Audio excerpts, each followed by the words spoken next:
હરે કૃષ્ણ. હરે હરે કૃષ્ણ કૃષ્ણ માતાજી. ભાનુ. હરે હરે કૃષ્ણ. કૃષ્ણ. હરે કૃષ્ણ માતાજી, દંડવત પ્રણામ. હરે કૃષ્ણ આરતી માતાજી. જયેન્દ્ર મેવાડા પ્રભુજી. હરે કૃષ્ણ. હરે કૃષ્ણ. હા, હરે કૃષ્ણ. હરે કૃષ્ણ મીનાક્ષી માતાજી. હરે કૃષ્ણ. ઉર્મિલા માતાજી, પુષ્પા માતાજી, જલ્પા માતાજી. હરે કૃષ્ણ. આપ સૌનું ખૂબ ખૂબ ખૂબ સ્વાગત છે ઇસ્કોન મેંગુથી ચાલતા શ્રીમદ ભગવદ્ ગીતાના ક્લાસમાં. આજે આપણે 12 અધ્યાય કમ્પ્લીટ કરીને 13મા અધ્યાય તરફ પ્રયાણ કરી રહ્યા છીએ. આપણે સૌ સાથે મળી અને મંગલાચરણથી પ્રાર્થના કરીશું. અવાજ ને બધું ક્લિયર છે માતાજી? આજે અમારે લાઈટ નથી. આજે કમ્પ્લીટ છે. કદાચ પ્રોબ્લેમ થશે. હા, કદાચ પ્રોબ્લેમ થશે, લાઈટ નથી. ઓમ અજ્ઞાનતિમિરાન્ધસ્ય જ્ઞાનાંજનશલાકયા ચક્ષુરુન્મિલિतं येन તસ્મૈ શ્રી ગુરુવે નમઃ. શ્રી ચૈતન્ય મનોભીષ્ટં સ્થાપિतं येन ભૂતલે સ્વયં રૂપઃ કદા મह्यं દદાતિ સ્વપદાન્તિકં. વંદેહં શ્રી ગુરુ શ્રીયુતપદકમલં શ્રી ગુરું વૈષ્ણવાંશ્ચ શ્રી રૂપં સાગ્રજાतं સહગણ રઘુનાથાન્વિतं तं સજીવં સાદ્વૈतं સાવધૂतं પરિજન સહિतं શ્રી કૃષ્ણ ચૈતન્ય દેવં શ્રી રાધા કૃષ્ણ પાદાન સહગણ લલિતા શ્રી વિશાખાન્વિતાંશ્ચ. હે કૃષ્ણ કરુણા સિંધો દીનબંધો જગતપતે ગોપેશ ગોપિકા કાંત રાધા કાંત નમસ્તે. તપ્ત કાંચન ગૌરાંગી શ્રી રાધે વૃંદાવનેશ્વરી વૃષભાનુસુતે દેવી પ્રણમામિ હરિપ્રિયે. વાંછાકલ્પતરુભ્યશ્ચ કૃપા સિંધુભ્ય એવ ચ પતિતાનાં પાવનેભ્યો વૈષ્ણવેભ્યો નમો નમઃ. નમઃ ઓમ વિષ્ણુપાદાય કૃષ્ણપ્રેષ્ઠાય ભૂતલે શ્રીમતી ભક્તિવેદાંત સ્વામિન ઇતિ નામિને. નમસ્તે સરસ્વતી દેવે ગૌરવાણી પ્રચારિણે નિર્વિશેષ શૂન્યવાદી પાશ્ચાત્ય દેશતારિણે. જય શ્રી કૃષ્ણ ચૈતન્ય પ્રભુ નિત્યાનંદ શ્રી અદ્વૈત ગદાધર શ્રીવાસાદિ ગૌર ભક્તવૃંદ. હરે કૃષ્ણ કૃષ્ણ કૃષ્ણ હરે હરે હરે રામ રામ રામ હરે હરે. હરે કૃષ્ણ. હરે કૃષ્ણ. હરે કૃષ્ણ અર્ચના માતાજી. હરે કૃષ્ણ. હરે કૃષ્ણ વિક્રમ પ્રભુજી. હરે કૃષ્ણ મીરા માતાજી. હરે કૃષ્ણ. હવે આજે આપણે થોડું રિવિઝન કરી લઈશું. હરે કૃષ્ણ પ્રભુજી. હા, હરે કૃષ્ણ તિલા પ્રભુજી. આપણે કર્મયોગ અને ભક્તિ યોગ. હરે કૃષ્ણ જિજ્ઞાસા માતા જિગીસા માતાજી. હરે કૃષ્ણ. હરે કૃષ્ણ રેખા માતાજી. હરે કૃષ્ણ. હરે કૃષ્ણ મહેશ પ્રભુજી. તો થોડું રિવિઝન કરીએ. યસ, હરે કૃષ્ણ. કે આપણે કર્મયોગ શીખી ગયા, ભક્તિ યોગ શીખી ગયા. તો હવે થોડુંક યાદ કરાવી દો. હરે કૃષ્ણ લતા માતાજી. થોડીક આપણે રિવિઝન કરી લઈએ કે આપણે ક્યાંથી ચાલુ થયા હતા, ક્યાં પહોંચી ગયા. બરાબર. કે આપણે જયારે શરૂઆત કરી હતી પ્રભુજી, વિક્રમ પ્રભુજી, મીરા માતાજી, બરાબર, ત્યારે આપણને આખી ગીતા તમે લોકોએ ઘણી વખત વાંચી હશે ને, બરાબર ને?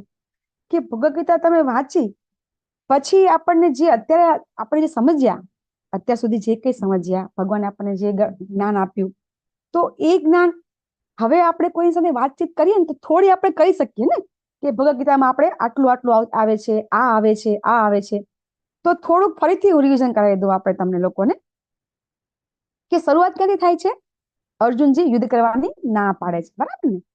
શરૂઆત ધૃતરાષ્ટ્ર પ્રશ્ન કરે છે અને ધૃતરાષ્ટ્ર પ્રશ્ન કરે છે અને કહે છે કે આ યુદ્ધ ભૂમિમાં શું થઈ રહ્યું છે. સંજયજી પાસે દિવ્ય ચક્ષુ છે એટલા માટે સંજયજી બધી વાત કરી રહ્યા છે, બરાબર. તો જો યાદ હોય તો અર્જુનજી શા માટે ના પાડે છે યુદ્ધ કરવાની? એ કોઈ કહી શકશે? યુદ્ધ કરવાની શા માટે ના પાડે છે?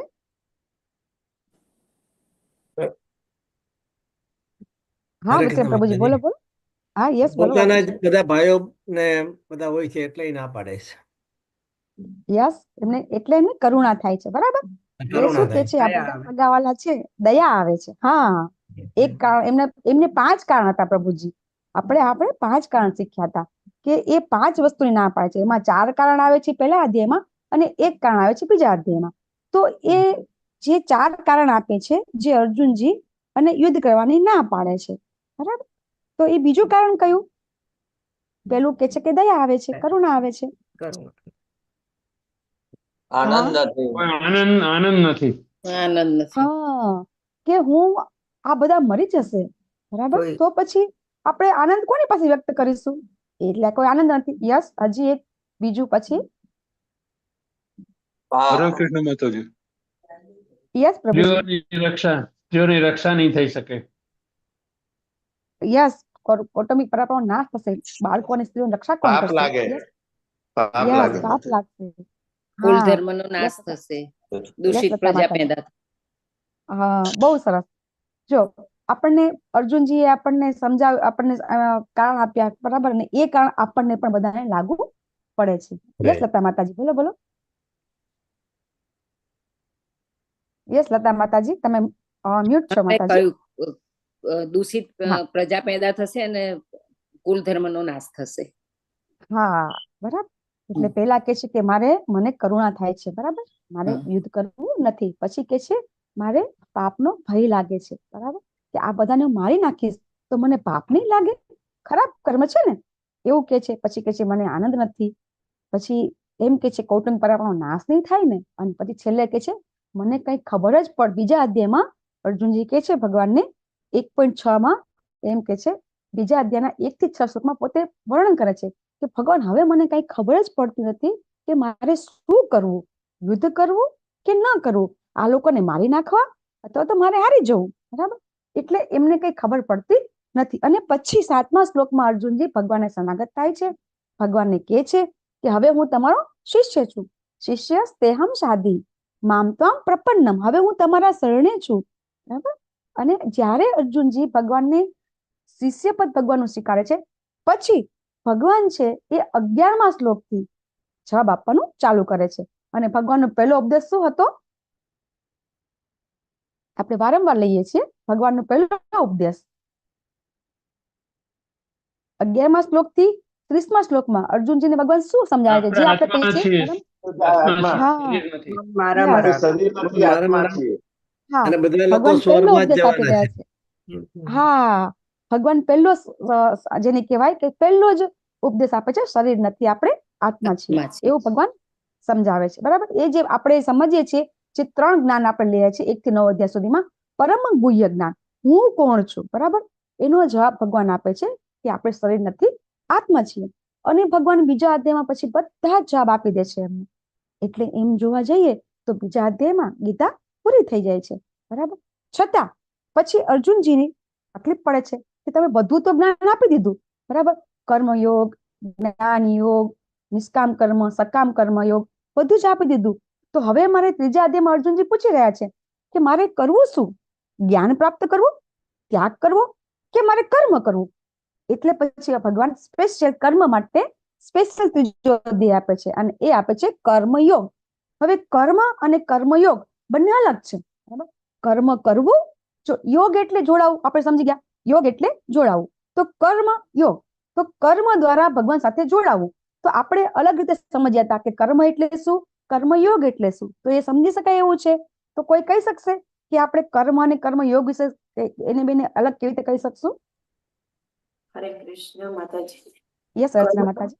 કર્મ એટલે આપણે આપણા માટે કરીએ છીએ, એમાં ફળની આશા છે. જ્યારે યોગ છે કૃષ્ણને અર્પણ કરીએ છીએ, જે કઈ કર્મ કરીએ છીએ તો એને કર્મ યોગ બની જાય છે. હરે કૃષ્ણ. કૃષ્ણ સાથે જોડાવાનું કર્મ. યસ મહેશ પ્રભુજી, હરી બોલ. યસ નૈના માતાજી. કોઈ પણ કર્મમાં સેન્ટરમાં કૃષ્ણને રાખવા, ધેટ ઇઝ કર્મયોગ. યસ, યોગ એટલે જોડાવું, બરાબર. તો જ્યારે કોઈ બી પાછળ શબ્દની પાછળ યોગ આવે છે ત્યારે આપણે સમજી લેવાનું કે યોગ એટલે એ વસ્તુ દ્વારા ભગવાન સાથે જોડાવું. તો જે કર્મ આપણે બધા કરી રહ્યા છીએ એ જ કર્મ દ્વારા જ્યારે ભગવાન સાથે જોડાણ થાય છે ત્યારે કર્મ યોગ થાય છે. જ્યાં સુધી ભગવાન આવતા નથી ત્યાં સુધી આપણા માટે કર્મ થાય છે.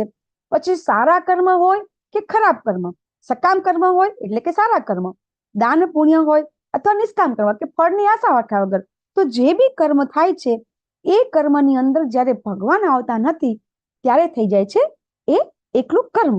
એટલા માટે આપણે સમજીએ છીએ કે કર્મયોગ, જ્ઞાન યોગ, ભક્તિ યોગ, તો દરેક યોગ છે. એકલું ભક્તિ નથી, એકલું જ્ઞાન નથી, એકલું કર્મ નથી. પણ જે બી લોકો ભગવદ્ ગીતા બહુ જ ઘણા બધા લોકો વાંચે છે છતાં સમજી શકતા નથી, બરાબર. એનું કારણ કે આપણે જે જ્ઞાન પ્રાપ્ત કરીએ છીએ એ જ્ઞાન પ્રાપ્ત આજે હું તમને કહી રહી છું તો મને મારા ગુરુ થકી મને જ્ઞાન મળ્યું છે. હું મારો શબ્દ ઉમેરતી નથી, આમાં મારો એક પણ શબ્દ હું ઉમેરતી નથી. તો જ્યારે આપણને એઝ ઇટ ઇઝ આપણને જ્યારે આપણે સમજીએ છીએ કે આપણે હંમેશા એક્ઝામ્પલ લઈએ છીએ કે એક ફળ છે એ વૃક્ષ ઉપર જ્યારે હોય તો વૃક્ષ ઉપરથી નીચે પડે અને આપણે એ ખાઈએ તો કેવું લાગે? ધૂળવાળું, ગંદુ એવું થાય ને. પણ એ જ ફળ આપણને કોઈ તોડીને આપે તો કેવું સરસ હોય ફળ, બરાબર. તો એઝ ઇટ ઇઝ. એટલા માટે આપણે જે આ જ્ઞાન છે જે અત્યારે હું સમજાવી રહી છું, સારાંશ કહી રહી છું, તો એ સારાંશ આપણે સમજી રહ્યા છીએ કારણ કે આપણે પરંપરામાં જ્ઞાન મળી રહ્યું છે એટલા માટે. હવે ભગવાન જ્ઞાન આપી જ રહ્યા હતા ત્રીજા અધ્યાયમાં, તો વચ્ચે અર્જુનજી પૂછી દે છે કે ભગવાન કે એવું પણ ઘણી વખત થાય છે, તમે કર્મ વિશે તો સમજાવો છો, બરાબર, છતાં પણ ઘણી વાર એવું થાય છે કે સારું કર્મ આપણે કરતા હોઈએ છતાં પણ ખરાબ કર્મ થઈ જાય છે. આવું અર્જુનજી વચ્ચે પ્રશ્ન કરી દે છે, બરાબર. એટલે ભગવાન પછી દિવ્ય જ્ઞાન આપી દે છે અને દિવ્ય જ્ઞાન આપે છે અને દિવ્ય જ્ઞાનમાં પાછા ભગવાન જ્ઞાન આપે છે. પાછા અર્જુનજી મૂંઝાઈ જાય છે. દિવ્ય જ્ઞાનમાં ભગવાન સમજાવે છે, બરાબર, કે આ જે કઈ છે, બરાબર, એ બધું મારામાંથી આવે છે અથવા તો બધું હું કરું છું એવું ભગવાન સમજાવે છે. કે આ કઈ જ્ઞાન છે એ મેં આટલા વર્ષો પહેલા, બરાબર, આપણે સમજ્યા 20 લાખ વર્ષ પહેલા ભગવદ્ ગીતાનું જ્ઞાન છે મેં આવી રીતે આપેલું છે. પેલા સૂર્ય ભગવાનને આપ્યું, સૂર્ય ભગવાને મનુ ભગવાનને આપ્યું, મનુ ભગવાને એને ઈક્ષ્વાકુ રાજાને આપ્યું. તો જો ઈક્ષ્વાકુ રાજાને જ્ઞાન આપ્યું હોય તો ઈક્ષ્વાકુ રાજા થઈ ગયા ક્યારે? ત્રેતા યુગમાં. તો એ સરવાળો કરીએ આપણે વર્ષોનો તો 20 લાખ વર્ષ પહેલા ભગવદ્ ગીતા અસ્તિત્વમાં છે. એટલે ભગવાને ભગવદ્ ગીતામાં એવું બધું જ્ઞાન ભગવાને આપી દીધું કે એમાં જ્ઞાનને ભગવાને શ્રેષ્ઠ કહ્યું. તરત અર્જુનજીને ક્વેશ્ચન થાય છે અને 5મા અધ્યાયમાં ભગવાનને પૂછે છે પાછા કે મારે શું કરવું? જ્ઞાન પ્રાપ્ત કરવું એટલે કે ત્યાગ કરવો, વનમાં જઈને તપ કરવું કે કર્મ કરવું? ત્યારે ભગવાન પાછું કૃષ્ણ ભાવનાવૃત કર્મ બતાવે છે અને એમાં આપણને અકર્મ શીખીએ છીએ. કર્મના ટોટલ એમ 3 પ્રકાર છે પણ આપણે 4 પ્રકાર લઈએ છીએ. કયા કયા પ્રકાર છે કર્મના આપણે લઈએ છીએ? હરે કૃષ્ણ માતા. કર્મ, અકર્મ, વિકર્મ, નિષ્કર્મ. હા, કર્મ, અકર્મ અને વિકર્મ. પછી કર્મમાં આપણે સકામ કર્મ અને નિષ્કામ કર્મ, બરાબર. કર્મ કરીએ તો એમાં કાં તો ફળની આશા હોય કાં તો ફળની આશા ન હોય. તો ભગવાન આપણને સમજાવે છે કે શ્રેષ્ઠ તો અકર્મ છે, કે જ્યારે આપણે કંઈ પણ કાર્ય કરીએ અને જો ભગવાન વચ્ચે હોય તો જ એ કર્મ આપણે કર્યું, ભગવાન પ્રત્યે કર્મ કર્યું કહેવાય. તો આપણને ભગવાન કૃષ્ણ ભાવનાવૃત કર્મ આપે છે, બરાબર. અને એ રીતે ભગવાન આપણને કર્મની અંદર કઈ રીતે આપણે કર્મ ખરેખર કરવું જોઈએ, જે લોકો સમજતા હોઈએ કે આપણે સારું કર્મ કરીએ, નીતિપૂર્વક કામ કરીએ, પછી કાંઈ પણ કરીએ તો એ બધું સારું જ છે. અથવા તો બધું આપણે ઘણા લોકો કહેતા હોય છે કે આપણે લોકોની સેવા કરીએ, બરાબર, તો પણ આપણે સારા કર્મ કરીએ તો સ્વર્ગ પ્રાપ્તિ થાય છે. નો ડાઉટ સ્વર્ગની પ્રાપ્તિ થાય છે. પણ આપણે એ પણ શીખ્યા કે સારા કર્મ કર્યા પછી એ કર્મ પૂરા થઈ જાય એટલે કે આપણે એનું કર્મનું ફળ મળે, સ્વર્ગમાં પ્રાપ્તિ થાય છે, નથી થતી એવું નથી, પણ છતાં પણ પછી પાછો મૃત્યુ લોકો પર આપણે આવું જ જોઈએ છે. એટલે ક્યારેય ભગવત પ્રાપ્તિ થતી નથી. આપણે આવું શીખ્યા, બરાબર. અને પછી ભગવાન આપણને આગળ જ્યારે આપણે કોઈ વ્યક્તિ એમ કે ના મને તો દરેક વ્યક્તિનું વિચારસરણી અલગ અલગ હોય છે, બરાબર. તો ઘણા લોકો હિમાલયમાં જઈને તપ પણ કરતા હોય છે, આરાધના પણ કરતા હોય છે, નિરાકારને પૂજતા હોય છે, બરાબર. તો ભગવાન એ વખતે એ લોકો માટે અષ્ટાંગ યોગ પણ ભગવાન આપે છે. અને અષ્ટાંગ યોગની અંદર ભગવાન પાસે છેલ્લે સમજાવે છે કે યોગી નામપી સર્વેશામ મદગતિના અંતરાત્મના. ભગવાન એમ કે છે કે મેં તેને બધું સમજાવ્યું, બરાબર, છતાં કરવાનું છે શું? કે યોગ્ય સર્વશ્રેષ્ઠ કયો છે એ ભગવાન સમજાવે છે. કયો શ્રેષ્ઠ યોગી છે? તો કે શ્રદ્ધાવાન ભજે તે યોમાં, જે વ્યક્તિ શ્રદ્ધાથી મને ભજે છે. તો ભજે છે એટલે શું થયું? ભક્તિ કરી. એટલે અહીંયા ભગવાન કર્મયોગના અંતે કર્મયોગ સમજાવે છે. કર્મયોગ સમજાવતા સમજાવતા અંતે કયું એક્ઝામ્પલ આપે છે? શું કે છે? સર્વશ્રેષ્ઠ યોગી કયો છે? ભક્તિ યોગી. બરાબર, આવું સમજાવે છે. પછી ભગવાન સમજાવી તો દે છે કે ભક્તિ કરવી સારી છે. તો પછી અર્જુનજી કહે છે કે તમારી ભક્તિ કરવી હોય તો તમે તમારા અમુક બતાવો, કે તમે તમારી વિભૂતિ બતાવો થોડી. તો પછી ભગવાન વિશે મને જ્ઞાન હોય આપણને, તો ભગવાન એમ કે છે, આપણને ભગવાન યાદ આવે તો પછી ભગવાન એના પોતાના વિશે થોડીક વિભૂતિ આપણને બતાવે છે.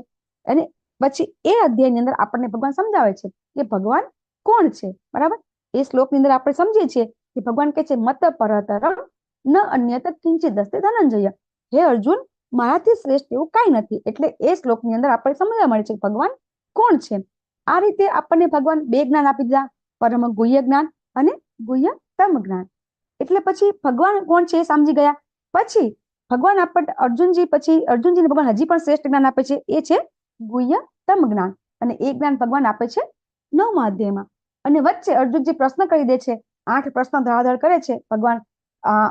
બ્રહ્મ એટલે શું, અધ્યાત્મ એટલે શું, અધિદેવ એટલે શું, અધિયજ્ઞ એટલે શું. બરાબર, અને આ શરીર છે, બરાબર, અથવા તો આત્મા છૂટે છે તો એની ગતિ શું થાય છે.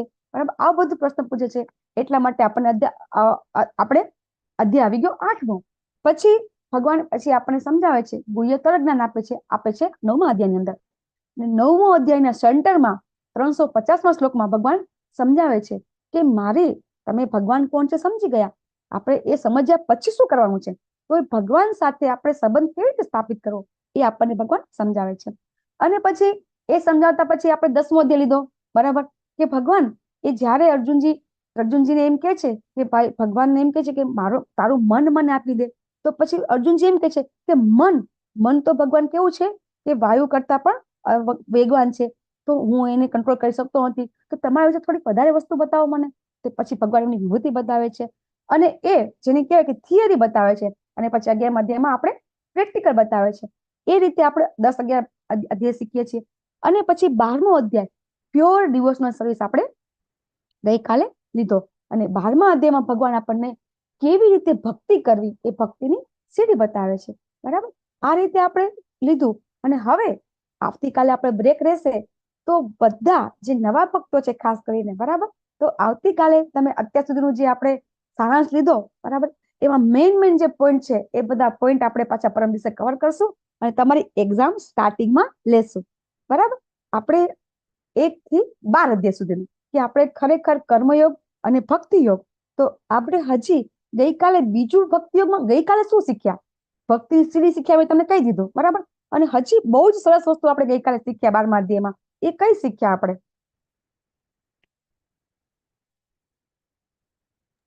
હરે કૃષ્ણ માતાજી. ભગવત પ્રાપ્તિના પામવાના સાક્ષાત્કાર કરવાના જે મુખ્ય 3 તબક્કા છે, બ્રહ્મ, પરમાત્મા ને ભગવાન.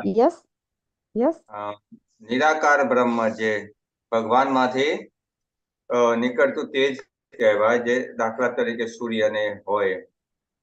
અને નિરાકાર તેજ, એમાં જે કાન નથી, આંખ નથી, જે મોઢું નથી, તે આપણે ગઈકાલે એ પણ શીખ્યા. એટલે માને છે કે ભગવાન છે. પહેલા જ પ્રશ્નમાં અર્જુનજી પ્રશ્ન કરે છે ને ભગવાનને. બરાબર, પહેલા શ્લોકનો પ્રશ્ન કરે છે. યસ રહિતમાં પ્રભુજી. માતાજી કઈ ખ્યાલ ના આવે, શું કહેવા માંગો છો?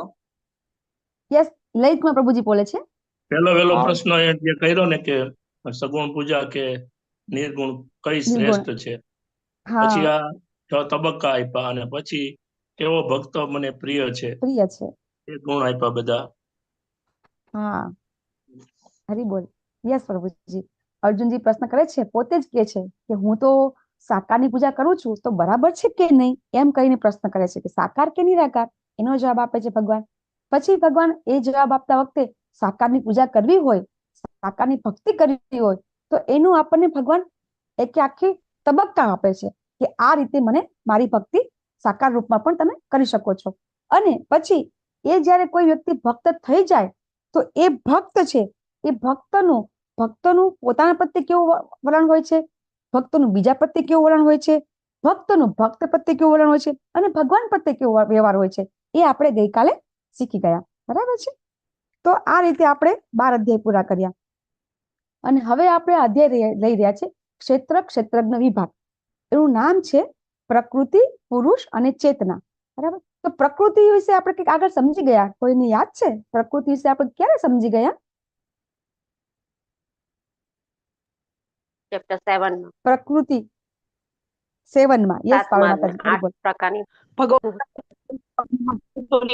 બનેલી છે પ્રકૃતિ છે, ભૌતિક પ્રકૃતિ. ભૌતિક પ્રકૃતિ. યસ માતાજી. અને આપણે સૌથી પહેલા જયારે ભગવદ ગીતા શરૂઆત કરી હતી એ વખતે આપણે 5 વિષયો કીધા હતા ને ભગવદ ગીતામાં, કે ભગવદ ગીતાની અંદર 5 વિષયો છે.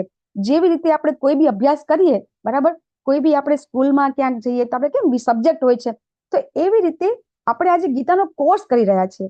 એ એકદમ જેને કહેવાય ને કે પરફેક્ટલી ડિઝાઇન કરેલો આખો કોર્સ છે, એ આપણે અભ્યાસ કરી રહ્યા છીએ. ગીતાનું જ્ઞાન લઈ રહ્યા છીએ પણ અભ્યાસ કરીને લઈ રહ્યા છીએ. તો પછી આપણે આજે શરૂઆતમાં પહેલા અધ્યાયમાં આપણે સમજ્યા હતા કે ભગવદ ગીતામાં ટોટલ 5 વિષય છે. જો લખતા રહેજો તો યાદ રહેશે, તો નહીં રહે. 5 વિષય લખતા રહેજો. હરે કૃષ્ણ માતાજી. જીવ, યસ, જીવ, ભગવાન, પ્રકૃતિ, કાળ અને કર્મ. હરી બોલ. આપણે આ 5 વિશે સમજી ગયા. એમાં પ્રકૃતિ વિશે આપણે 7મા અધ્યાયમાં ભગવાને સમજાવ્યું. બરાબર. જીવ તો આત્માનું જ્ઞાન ભગવાને આપણને બીજા અધ્યાયમાં આપી દીધું. આમ તો બીજા અધ્યાયમાં ભગવાને બધું જ આપી દીધું હતું, પણ પરફેક્ટલી સ્પેશિયલી. બરાબર. તો આપણને જીવ અને ભગવાન વિશે આપણે 9મા અધ્યાયમાં શીખ્યા, 12મા અધ્યાયમાં પણ શીખ્યા. બરાબર. જીવ, પ્રકૃતિ, કાળ વિશે ક્યારે શીખ્યા? ચલો એ કોણ કહેશે? કાળ વિશે શીખ્યા આપણે કયા અધ્યાયમાં શીખ્યા? સમય શીખ્યા હતા. બરાબર છે. આપણે ગોલોકા ચાર્ટ લીધો તો આપણે. યસ, 8મા અધ્યાયમાં. બરાબર. કે સમય એટલે કાળ પણ થાય. હા પ્રભુજી. હા, ચોથામાં દિવ્ય જ્ઞાન આવે છે. હા હા, દિવ્ય જ્ઞાનમાં પણ આવે છે. પણ આપણે છે ને આપણે હા એ જ્ઞાન, અને પછી આપણે ડિટેલમાં આપણે 8મા અધ્યાયમાં લીધું હતું. બરાબર. અને ગોલોકા ચાર્ટ આપણે 8મા અધ્યાયમાં લીધો હતો. અને કાર્ડની સ્લાઇડ ભગવાન આપણને ચોથા અધ્યાયમાં પણ ભગવાન આપણને દિવ્ય જ્ઞાન આપતી વખતે જ્ઞાન આપે છે કે આ ગીતા પૃથ્વી ઉપર ક્યારે આવી. તો એ રીતે આપણે 4 વિશે સમજી ગયા. બરાબર. હવે ભગવાન ફરીથી પ્રકૃતિ વિશે બતાવી રહ્યા છે. બરાબર. અને પછી પુરુષ અને ચેતના વિશે આપણે આગળ સમજીશું. તો જ્યારે કોઈ વસ્તુ મહત્વની હોય તો ફરીથી સમજવી પડે છે. તો આનું ખૂબ મહત્વ છે. તો શા માટે આપણે પહેલા કર્મયોગ લીધો, બરાબર, પછી ભક્તિ યોગ છે.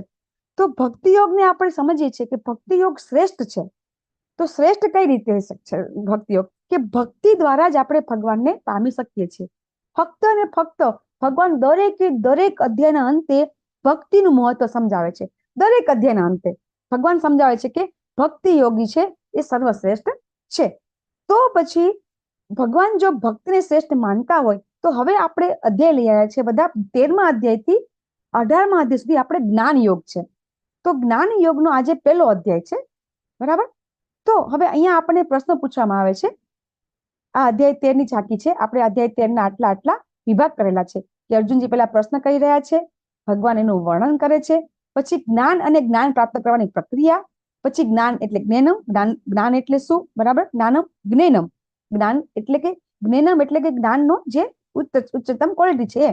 અને પછી છે પ્રકૃતિ અને પુરુષ અને તેમનો સંગ, અને પછી છે જ્ઞાન ચક્ષુ એટલે જ્ઞાનની દ્રષ્ટિ. આપણે આટલા વસ્તુ આપણે આ અધ્યાયમાં શીખવાના છીએ. હવે આપણે પ્રશ્ન કર્યો આપણે કે જો દરેક અધ્યાયમાં ભગવાન ભક્તિ જ આપતા હોય અને 12મા અધ્યાય સુધી ભગવાને ભક્તિ યોગ આપી દીધો હોય, તો પછી હવે 13મા અધ્યાયમાં જ્ઞાન આપવાની શા માટે જરૂર પડે છે? બહુ મહત્વનું છે. જો આપણે એમ સમજી, બધા ઘણા લોકો એમ કહેતા હોય છે ને કે તમે ભક્તિ કરો ને, કે આ બધું ક્લાસ ને આ બધું રીડિંગ ને આ બધું તમે લખી રહ્યા છો, બધી નોટ્સ બનાવી રહ્યા છો, આ બધું કરવાની શું જરૂર છે? એવું મને પણ ઘણા કહે છે, તમને પણ કહેશે કે ભક્તિ કરો ને ભગવાનની માળા જપ કરો, બહુ છે.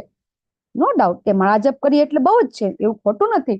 છતાં પણ એ માળા જપ કરતા કરતા, ભગવાનની સેવા કરતા કરતા આપણે જ્ઞાન લેવું જરૂરી છે. તો શા માટે જ્ઞાન લેવું જરૂરી છે?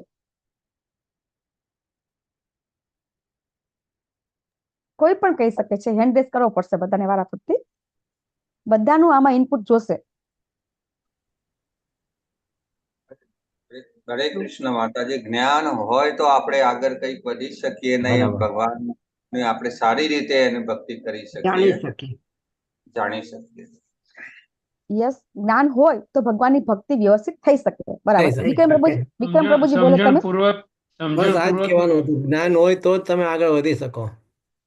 યસ, એટલે આગળ વધવા માટે જ્ઞાન જરૂરી છે. પહેલા એનું જ્ઞાન લેવું પડે કે કેમ આગળ વધવું, એના સ્ટેપ બાય સ્ટેપ, અને પછી તમે આગળ જઈ શકો. ભક્તિમાં, ભક્તિ યોગમાં તમે આગળ વધી શકો. સમજણપૂર્વકની ભક્તિ કરવા માટે. યસ યસ, મહેશ પ્રભુજી બરાબર છે. યસ, ઉર્મિલા માતાજી. હરે કૃષ્ણ માતાજી. જ્ઞાન હશે ને તો જ આપણે ભક્તિમાંથી પતન થવાના ચાન્સ ઓછા રહેશે, અને જ્ઞાન છે તો ભગવાન પ્રત્યે આપણને પ્રેમ પણ થશે. હરે કૃષ્ણ માતાજી. યસ યસ, એકદમ સાચું. યસ, લલિતકુમાર પ્રભુજી. હરે કૃષ્ણ માતાજી. જ્ઞાન એટલે આપણે કોણ છીએ, પરમાત્મા કોણ છે, આપણો પરમાત્મા સાથે શું સંબંધ છે, આ બધું જાણીએ આપણે તો આપણે પરમાત્મા વિશે આપણી જે વિશ્વાસ છે એ દૃઢ બને. એટલે જ્ઞાન કરવાનું તો આપણે ભક્તિ જ છે, પણ જ્ઞાન દ્વારા ભક્તિ, એમ છેલ્લા 6 અધ્યાય એટલા માટે છે. યસ, જ્ઞાન લેવું બહુ જ જરૂરી છે. બરાબર. યસ, હજી કોઈને કેવું છે? હરે કૃષ્ણ માતા. હરે કૃષ્ણ. હરે કૃષ્ણ માતાજી. હા, યસ પરેશ. જ્ઞાન જે છે ને એ બેઝિક એનું એ છે, કારણ કે તમે કોઈ બી કર્મ કરો એ જો જ્ઞાન વગર કરશો તો તમે ભક્તિમય સેવા નહીં કરી શકો. એટલે ભક્તિમય સેવા કરવા માટે કર્મ અને જ્ઞાન એ બંનેનું મિક્સચર જે હોય એ જરૂરી છે, તો તમે ભક્તિમય સેવા સુધી પહોંચી શકો છો. એટલે જ્ઞાન is very important from that point of view. Yes, Hare Krishna. Thank you પ્રભુજી. હરે કૃષ્ણ. થેન્ક યુ પ્રભુજી. પરેશા પ્રભુજીના ઘરે બેઠા છો. હરી બોલ. હરે કૃષ્ણ. પરેશા પ્રભુજીના ઘરે, પરેશા પ્રભુજીના ઘરે મુકેશ પ્રભુજી છે. મારા મોટા સાળા થાય ને. હા, જગન્નાથપુરી જઈએ છે આજે અમે. હરી બોલ. અમારા માટે ચોખા લાવજો જગન્નાથના. હા, ચોક્કસ. માતાજી, બીજું પણ એવું છે ને કે આ બજારની અંદર તો છે ને તે બુકો બધી બહુ મળે છે, મેડિકલની બુકો બહુ મળે છે. તો આપણે મેડિકલની બુક વાંચીને આપણે કોઈ પ્રકારનું ઓપરેશન નથી કરી શકતા. તો એના માટે જ્ઞાન, યુનિવર્સિટી, એની ડિગ્રી આપણે ભણવું પડે છે. એટલે જ્ઞાન વગર તો કશું નહીં થઈ શકે એકચ્યુઅલી. એટલે સિસ્ટમેટિક છે આપણે લાઈફમાં. સિસ્ટમ આવે એકચ્યુઅલી. બહુ સરસ. હરી બોલ. પરેશા પ્રભુજી, થેન્ક યુ પ્રભુજી. યસ, શશી માતાજી. આપણે કાર ચલાવવી હોય તો ડ્રાઇવિંગ પેલા શીખવું પડે. ન શીખ્યા તો એક્સિડન્ટ. એવી રીતે આમાં પણ તમે જો જ્ઞાન ન લીધું હોય તો તમે આડે અવળે રસ્તે ચડી જાઓ. યસ, વિક્રમ પ્રભુજી, ખૂબ ખૂબ હરી બોલ. Thank you. યસ, શશી માતાજી. હરે કૃષ્ણ. આપણે જે કર્મયોગ શીખ્યા, ભક્તિ યોગ શીખ્યા, તો ભક્તિ યોગ ની અંદર તો નરસિંહ મહેતા ને મીરાબાઈ ક્યાં જ્ઞાન લીધું હતું, પણ છતાં પણ એ ભક્તિમાં આગળ વધ્યા, પણ બીજાને જ્ઞાન આપી ન શક્યા, આપણે એને અનુસરી શક્યા. બરાબર. પણ જ્ઞાન હોય તો આપણે બીજાને જ્ઞાન આપી શકીએ. તો ભક્તિનું વ્યવસ્થિત જ્ઞાન હોય તો આપણે બીજાને શાસ્ત્રોક્ત જ્ઞાન કરી શકીએ કે આ પાના ઉપર આનો ઉલ્લેખ છે, એટલે માણસને વિશ્વાસ આવે. એટલે જ્ઞાન જરૂરી છે, કારણ કે ભજન કીર્તન કરવાથી જ્ઞાન મળતું નથી, પણ વ્યવસ્થિત આ રીતે ગ્રંથોનો ઉલ્લેખ વાંચેલો હોય, સાંભળેલો હોય કોઈ ગુરુ પાસેથી, અને કોઈને જવાબ આપી શકો. હા, એક વસ્તુ સાચી છે કે તમારી પાસે કોઈના પ્રશ્નો, તમારી પાસે એના આન્સર હોય તો તમે એનો જવાબ આપી શકો. બરાબર છે, એ સાચું છે. યસ યસ, અમરીશનાથ કૃષ્ણ પ્રભુજી. હરે કૃષ્ણ માતાજી. આ બધાનો સાર એક જ ભગવાન પોતે આપે છે. 10.8 પોતાનું ચતુશ્લોકે ગીતામાં જ. હરે કૃષ્ણ માતાજી. જ્ઞાન માટેનું આ બધું એક જ સાર છે, ભગવાન પોતે જ આપેલું છે, એટલા માટે. યસ પ્રભુજી, હરી બોલ. યસ, નૈના માતાજી. હરે કૃષ્ણ માતાજી. હરે કૃષ્ણ. નૈના નડિયાદ. જ્ઞાન વગર લક્ષ્યની પ્રાપ્તિ ન થાય. જ્ઞાન વગર લક્ષ્યની પ્રાપ્તિ ન થાય. યસ, બધા જ એકદમ સાચા છો. બરાબર. બધા ઇનપુટ આપ્યા. ખૂબ ખૂબ ખૂબ ચર્ચા ભાગ લેવા બધાનો ખૂબ ખૂબ આભાર. યસ, લલિતકુમાર પ્રભુજી હજી બાકી છે. યસ. ના, બોલી તો લીધું માતાજી, પણ ભગવાને જે 12મા અધ્યાયમાં 6 તબક્કા આપ્યા છે, એમાં જ્ઞાનને છેલ્લે મૂક્યું છે. યસ, એ બી મહત્વનું છે. બરાબર. બધાનું એકદમ પરફેક્ટ છે, બરાબર. હવે 13 થી 18 અધ્યાય સુધીમાં આપણે જે શીખવાના છીએ, બરાબર, એ આપણે આ શરીર કે જે આપણે સમજ્યા કે શરીરથી આત્મા અલગ છે, બરાબર, તો આ શરીર વિશે આપણે જ્ઞાન પ્રાપ્ત કર્યું નથી, બરાબર, કે જે શરીરથી આપણે ભગવાનની ભક્તિ કરવાની છે એ શરીર વિશે ભગવાને ક્યાંય જ્ઞાન આપ્યું નથી. આપણે કેવી રીતે જાણી શકીએ? આપણે બોલ્યા તો ખરા કે શરીર ને આત્મા અલગ છે, પણ કેવી રીતે અલગ છે એ શીખવું પડશે ને. તમે બધા થોડા માની લેશે. તમે એમ આજે ભગવાને કીધું કે શરીર, હું શરીર નથી પણ આત્મા છું, પણ તમે માની કેવી રીતે લો? ઘણા લોકો એમ કે છે કે ના, શરીર ને આત્મા બે એક છે. તમે બતાવો કે શરીર આત્મા અલગ છે. કેવી રીતે અલગ છે? તો એ કેવી રીતે અલગ છે? શરીરથી આત્મા કેવી રીતે અલગ છે? તો શરીર આત્મા વિશે ભગવાને બતાવ્યું બધું, શરીર વિશે નથી બતાવ્યું ને.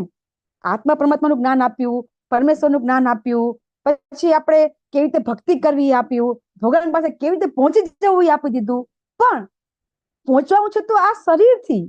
ભલે આ શરીરથી આત્મા અલગ છે, પણ આત્મા આ શરીરની અંદર છે, અને શરીર છે તો ભગવાનની ભક્તિ થશે. તો શરીર વિશે જાણવું જરૂરી છે ને. શરીર શું છે? તો એ પણ એક પ્રકૃતિનો ભાગ છે. આપણે કહીએ છીએ ને કે શરીર છે પંચમહાભૂતનું બનેલું છે. તો પંચમહાભૂત એટલે શું? પ્રકૃતિ. તો એ પ્રકૃતિ એટલે આ શરીર, એના વિશે આપણે સમજવાનું છે. જો શરીર છે એ આત્માથી અલગ છે, તો શરીર ને આત્મા અલગ કઈ રીતે છે એ પ્લેટફોર્મ તમને ખબર નહીં પડે, બેઝિક ખબર નહીં પડે, તો તમે આત્મા પરમાત્માનું જ્ઞાન લેશો કેવી રીતે? બરાબર, સમજી તો ગયા, બધું સમજી ગયા, પણ એને તમારે ગ્રહણ કેવી રીતે કરશો? બરાબર. દાખલા તરીકે કોઈ બી વસ્તુ તમે દૂરથી તમે જુઓ છો, બરાબર, એ જોયા પછી તમે છેક એને સ્પર્શ નહીં કરો, એને તમે ટચ નહીં કરો, તમારા હાથમાં આવશે નહીં ને. હાથમાં વસ્તુ ક્યારે આવે છે? આપણે જ્યારે એ વસ્તુ દૂરથી જોઈએ છીએ, એ વસ્તુ પાસે આપણે છેક એની પાસે જઈએ છીએ, જઈને એને આપણે ગ્રહણ કરીએ છીએ, ત્યારે આપણે એને લઈ શકીએ છીએ, અથવા તો કઈ વસ્તુ આપણે એને ગ્રહણ કરી શકીએ છીએ. તો આ શરીર ને આત્મા બે અલગ છે. એ બે અલગ કઈ રીતે છે એ જાણવું પડશે ને. કે શરીર શું છે આત્મા જાણી ગયા કે આત્મા શું છે, કે આત્મા જીવે સ્વરૂપ કોઈ કૃષ્ણ નિત્યદાસ, નિત્ય કૃષ્ણદાસ, બરાબર. તો આત્મા છે એ જીવ છે, એનો સ્વભાવ છે કે સેવા કરવાનો, તો એ સેવા કરે છે. એ મહત્વનું છે. એટલા માટે ભગવાને આપણને પહેલા બતાવ્યું, બરાબર, કે આ આત્મા શું છે ભગવાને પહેલા બતાવી દીધું. યસ પ્રભુજી, વિક્રમ પ્રભુજી, આપ મ્યુટ છો પ્રભુ.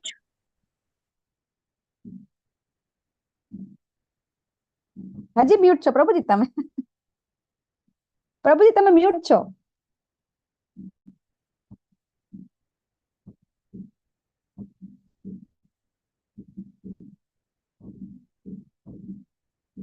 હરે કૃષ્ણ વિક્રમ પ્રભુજી તમે મ્યુટ છો. અવાજ નથી આવતો પ્રભુજી, અવાજ નથી આવતો. હા, હવે આવ્યો. આપણે પુનર્જન્મમાં માનીએ છીએ, અને પુનર્જન્મમાં માનીએ છીએ એટલે શું થયું કે આપણે પહેલાનો જન્મ જે હતો એનું પણ આપણે માનીએ છીએ, અને એ જન્મમાં આપણે જે આત્મા હતો આપણો, એ આત્મા બીજા જન્મમાં આપણે એ જ આત્મા લઈને આવીએ છીએ. એટલે એના પૂર્વના કર્મો અને જે નવા કર્મો કરશો એ પણ તમારી સાથે જ આવવાના છે. એ આપણે થિયરી સમજીએ છીએ. એટલે આત્મા ને શરીર બંને અલગ છે. યસ પ્રભુજી, યસ. હવે આ શરીર છે, બરાબર, એ શરીર કઈ રીતે બન્યું છે એ આપણે જાણીશું ને, તો આપણને એ ખ્યાલ આવશે કે આત્મા કઈ રીતે શરીરથી અલગ છે, બરાબર. એ આપણે અહીંયા સમજવાનું છે. એટલા માટે આપણે વિસ્તારથી ભગવાન અહીંયા સમજાવે છે, બરાબર. જો આપણને અહીંયા સાર આપી દીધો છે કે હકીકતમાં પહેલાથી 6થા અધ્યાયમાં આપણને ભગવાને કર્મ દ્વારા સમજાવ્યું, બરાબર. પછી ભગવાને 6થા અધ્યાયથી આપણને ભક્તિની ચર્ચા કરી, અને 12મા અધ્યાયમાં ભગવાને સમજાવ્યું કે ભક્ત છે કેવી રીતે જન્મ મૃત્યુમાંથી મુક્ત થાય છે. તો આ બધા આપણને જે જ્ઞાન મળ્યું, બરાબર, આ બધા જ્ઞાનની અંદર આપણે જ્યારે જ્ઞાનનો ઉપયોગ કરી અને ભક્તિ કઈ રીતે કરી શકીએ એ આપણને ખબર પડે, તો આપણે જેને કહેવાય કે સારી રીતે ભક્તિ કરી શકાય. એટલે જ્ઞાનનું જે રીતે પરેશા પ્રભુજીએ કીધું હતું કે કોઈ ડોક્ટર હોય, એ ડોક્ટરની ડિગ્રી લઈ અને એમને ડિગ્રી લીધા વગર જો ઓપરેશન કરશે તો એ સક્સેસ જશે નહીં. એ ભણે અને ભણી અને પછી જો સર્જરી કરે તો એ સક્સેસ જાય. સેમ કોઈ ડોક્ટર હોય, ભણ્યા વગર સર્જરી કરવા માંડે તો પણ એ સક્સેસ જાય નહીં. ભણવું પણ જરૂરી છે અને એની સાથે સર્જિકલ એટલે ડિગ્રી લીધા પછી સર્જરી કરવી પણ મહત્વની છે. તો બંને વસ્તુ સાથે હોય તો જ કંઈક એનું પરિણામ પ્રાપ્ત થાય. એ વસ્તુ બહુ જ મહત્વની છે. હવે અર્જુનજી પોતાના પ્રશ્ન પૂછી રહ્યા છે ભગવાનને, બરાબર. થોડોક જેને કહેવાય અધ્યાય છે, ટેકનિકલ છે, કંટાળો આવે તો માફ કરજો, કારણ કે હવે ટેકનિકલ વસ્તુ આવી રહી છે થોડીક, એમ કે જે આપણે અત્યાર સુધી આમ જેને કહેવાય ને રોમાંચક થાય એ બધું આપણે સમજ્યા, પણ આમાં આપણે એમાં કઈ રોમાંચિત થાય એવું કઈ આવતું નથી, બરાબર.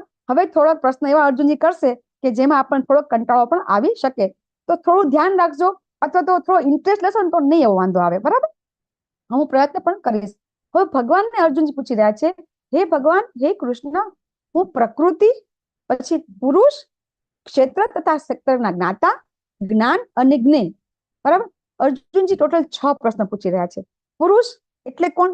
પ્રકૃતિ એટલે આપણે કીધું ભૌતિક પ્રકૃતિ. હવે પુરુષ વિશે, તો પુરુષ એટલે ભોગતા. તો કોઈને એમ થાય કે આપણે પણ પુરુષ છીએ, બરાબર, આપણે પણ ભોગતા. ના, હું અને તમે પુરુષ નથી. તો આપણે પુરુષ કેવી રીતે નથી? મને કોઈ સમજાવી શકશે? આપણે કેમ પુરુષ નથી? પુરુષ ભગવાન એકલા એક જ પુરુષ છે, બાકી કોઈ પુરુષ નથી. એ કોઈ સમજાવી શકશે કેમ કોઈ પુરુષ નથી?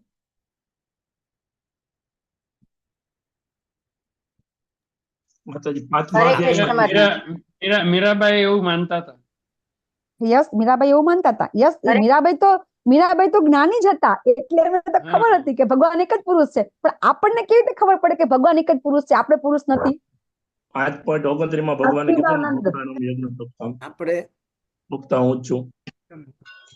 નહીં, બધી ક્વોલિટી 6 પ્રકારની ક્વોલિટી છે એમની, એને કારણે. યસ, એ તો ભગવાનની વ્યાખ્યા થઈ પ્રભુજી. યસ, આપણે પ્રકૃતિના 3 ગુણોથી કર્મના બંધનમાં એટલે. આપણે યસ, પૂર્વી માતાજી, યસ યસ, ઉર્મિલા માતાજી, બરાબર છે તમારો જવાબ. પૂર્વી માતાજી, કૃષ્ણ ભગવાન છે પૂર્ણ છે અને આપણે અપૂર્ણ છે. એના અક્ષર છે, અચ્યુત છે. હું એમ પૂછી રહી છું કે આપણે કેમ પુરુષ નથી?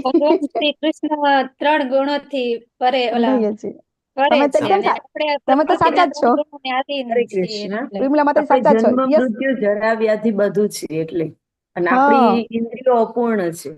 Yes, okay. યસ, નૈના માતાજી.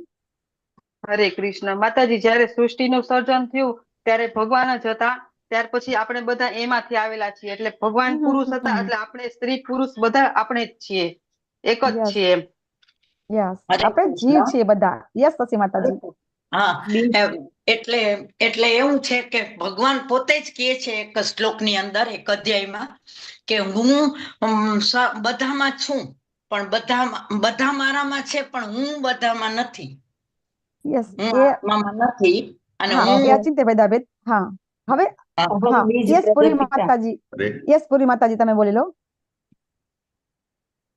યસ, શૈલેષ પ્રભુજી. આપણે ભોગતા છીએ, આપણે બધું ભોગવી રહ્યા છીએ. આપણે એક મોબાઈલ ને પણ તમે 1 કલાક માટે અલગ નથી રાખી શકતા, કે તમે મીઠા વગરનું એક વસ્તુ નથી ખાઈ શકતા.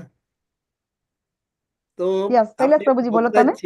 આપણે કોઈ વસ્તુનો ત્યાગ નથી કરી શકતા, માટે આપણે ભૌતિક છે અને પરમ ભોગતા ખાલી ભગવાન જ છે માતાજી, અને એટલે જ ભગવાન પુરુષ છે, બાકી બધું જ પ્રકૃતિ છે. ભગવાન સિવાય બધું જ પ્રકૃતિ છે, એટલે આપણે બધા સાચા. પરફેક્ટ શૈલેષ પ્રભુજી. યસ, પૂર્વી માતાજી, તમારે બોલવું હોય તો બોલી લો. પૂર્વી નાયક માતાજી.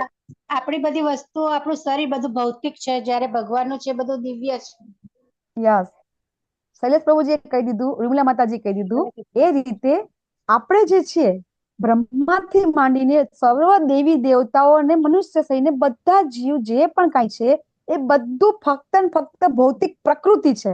હું અને તમે પણ ભૌતિક પ્રકૃતિ જ છીએ. આપણે આજુબાજુ જે કંઈ જોઈ રહ્યા છીએ એ ભૌતિક પ્રકૃતિ છે, અને હું અને તમે પણ ભૌતિક પ્રકૃતિ જ છે. એ આપણે આજે સમજવાનું છે કે આ શરીર છે એ પણ ભૌતિક પ્રકૃતિ જ છે. ઇવન બ્રહ્માજી પણ ભૌતિક પ્રકૃતિમાં આવી જાય. બધા આપણે ભાગવતમાં તમે આવો તો તમને બધા ડિટેલમાં જાણવા મળશે કઈ રીતે ભગવાન એકલા એક જ પુરુષ છે, બાકી બધા કોઈ પુરુષ નથી. બધા સ્ત્રી ગણો કે બીજું જે કઈ ગણો એ બધું છે, બરાબર. ભગવાન એક જ પુરુષ છે, એ આપણે અહીંયા સમજવાનું છે. આપણે એમ સમજીએ કે આપણે ભોગતા છીએ. આપણે ભોગતા ક્યારેય બની શકશું નહીં. છતાં પણ આપણે ભોગતા બનવાનો જે પ્રયત્ન કરીએ છીએ એટલે જ દુઃખી છીએ. ભોગતા ફક્ત ભગવાન છે અને આપણે જે ભોગતા બનવાનો પ્રયત્ન કરીએ છીએ એનો અર્થ એમ થયો કે ભગવાન બનવાનો પ્રયત્ન કરીએ છીએ. ભોગતા કોણ છે? તો કે ભગવાન. બરાબર. પ્રયત્ન કરે છે ભોગતા બનવાનો મનુષ્ય. તો મનુષ્ય ભોગતા બનવાનો પ્રયત્ન કરે છે એટલે જ આચાર્ય આપણને એમ કહે છે કે દરેક વ્યક્તિને ભગવાન બનવું છે. આચાર્ય આપણને શા માટે આવું સમજાવે છે કે દરેક વ્યક્તિ શા માટે એમ સમજે છે કે પોતે જ ભગવાન બનવા ઈચ્છે છે? ઘણા લોકો એમ કહેતા હોય કે ના ના અમે તો એવું માનતા નથી હો, અમે કઈ ભગવાન બનવા નથી માનતા, એ વસ્તુ ખોટી, અમે ભગવાન ઈચ્છા કરતા નથી. પણ ડાયરેક્ટલી ઇનડાયરેક્ટલી કોઈ પણ વસ્તુ જયારે આપણે ભોગવવાની કોશિશ કરીએ છીએ એટલે આપણે ભોગતા બનવાની કોશિશ કરીએ છીએ, એટલા માટે જ આપણે ભગવાનની ઈર્ષા કરતા કહેવાઈએ અને એટલે જ આપણો જન્મ અહીંયા થયો છે. એટલે ભોગતા ભગવાન એક જ છે. હવે ક્ષેત્ર તથા ક્ષેત્રના જ્ઞાતા, તો એ વિશે આપણે સમજીશું કે ક્ષેત્ર એટલે શું, ક્ષેત્રના જ્ઞાતા એટલે શું, જ્ઞેય અને જ્ઞાન. બરાબર. તો ભગવાન એ કહે છે કે હે કુંતી પુત્ર, આ શરીરને ક્ષેત્ર કહેવાય છે. હવે એક ક્ષેત્ર એટલે આપણે ક્ષેત્રને આપણે ખેતર તરીકે આપણે સમજી શકીએ કે જો કોઈ ખેતર હોય તો એને આપણે ક્ષેત્ર કહીએ છીએ, પણ ભગવાન અત્યારે આ શરીરને ખેતર કહે છે એટલે કે ક્ષેત્ર કહે છે. અને આ ક્ષેત્રને જાણનારને ક્ષેત્રજ્ઞ કહેવાય. તો જો કોઈની પાસે જમીન હોય અથવા તો ખેતર હોય તો એ ખેતર વિશે અથવા ખેતરમાં કેટલી જમીન છે, ખેતરમાં શું શું ઉપજન, જમીનનો પ્રકાર કેવો છે, જમીન કેવો ગુણકારી છે, એમાં શું જલ્દી ઉગે છે, શું નથી ઉગી શકતું, એ બધું કોને ખબર હોય? એ ખેતરના માલિકને. બરાબર. તો ક્ષેત્રનો જાણકાર કોણ છે? એ ખેતરનો માલિક. તો ભગવાન અહીં સમજી રહ્યા છે કે આ શરીર છે એ ક્ષેત્ર છે. બરાબર. આ શરીર છે એ ક્ષેત્ર છે અને આ શરીરનો જાણકાર તો કોણ છે? આપણે. તો આપણે એટલે કોણ? શરીરનો જાણકાર એટલે આપણે પોતે. તો આપણે પોતે એટલે કોણ? કોણ થઈ શકે ક્ષેત્રજ્ઞમાં? શરીરનો જાણકાર બરાબર. બરાબર. જેને હું છું યા હું કોણ છું એ આત્મા છે, સમજી જઈએ ને તો પૂરું. બરાબર. જયારે આપણો હાથ છે તો આ હાથને આપણે એમ નથી કહેતા કે આ હાથ હું છું. આપણે શું કહીએ છીએ? આ હાથ મારો છે. આપણે શું કહીએ છીએ? જેવી રીતે આ કોઈ મારી પાસે મોબાઈલ પડ્યો છે તો હું આ મોબાઈલ મારો છે. આપણે એમ નથી કહેતા કે આ મોબાઈલ હું છું. બરાબર. આ હાથ જેવી રીતે મોબાઈલ મારો છે એમ હું એમ કહું છું કે આ હાથ મારો છે, આ આંગળી મારી છે, તો આંગળી હું નથી. સેમ એવી રીતે એ હું કોણ છું? તો એ આત્મા છે. એટલે આ શરીરનો જાણકાર છે એ આત્મા છે. બરાબર. તો આ વસ્તુ ભગવાન આપણને અહીંયા સમજાવે છે. હવે આગળ વધારે આપણે સમજશું કઈ રીતે આપણે સમજવાનું છે આને. જે પ્રશ્ન છે બધા એ પ્રશ્ન આપણે સમજી ગયા. બરાબર. પ્રકૃતિ તો ભૌતિક પ્રકૃતિ, પુરુષ તો પ્રકૃતિનો ભોગવનાર. બરાબર. ક્ષેત્ર તો આ શરીરને ક્ષેત્ર કહેવાય છે. ક્ષેત્રજ્ઞ તો શરીરનો જે આત્મા છે. બરાબર. તો આ સિવાય આપણા શરીરની બીજા કોણ જાણી શકે છે? આપણે સમજીએ છીએ ને, આપણે તો બધા સમજીએ છીએ કે આપણા શરીરમાં આત્મા પણ છે અને પરમાત્મા પણ છે. તો એટલા માટે જેમ આપણા શરીરમાં આત્મા છે અને આપણા શરીરમાં પરમાત્મા છે, તો દરેક વ્યક્તિના શરીરમાં પરમાત્મા હોય ને. બરાબર. આપણે આ શરીરને જાણીએ છીએ તો આપણા શરીરને ભગવાન પણ એટલે કે પરમાત્મા પણ જાણે છે. તો પરમાત્મા છે બધા શરીરને જાણે છે. બરાબર. દાખલા તરીકે ખેતર હોય તો ખેતરનો માલિક જાણી શકે. તો એ સિવાય ખેતરના માલિક ખેતર વિશે માહિતી કઈ કઈ જગ્યાએ હોઈ શકે છે? આપણે સમજીએ તો જે સિટીમાં કે જે ગામમાં ખેતર હોય એ ખેતર વિશે જાણકારી બીજા કોને કોને હોય?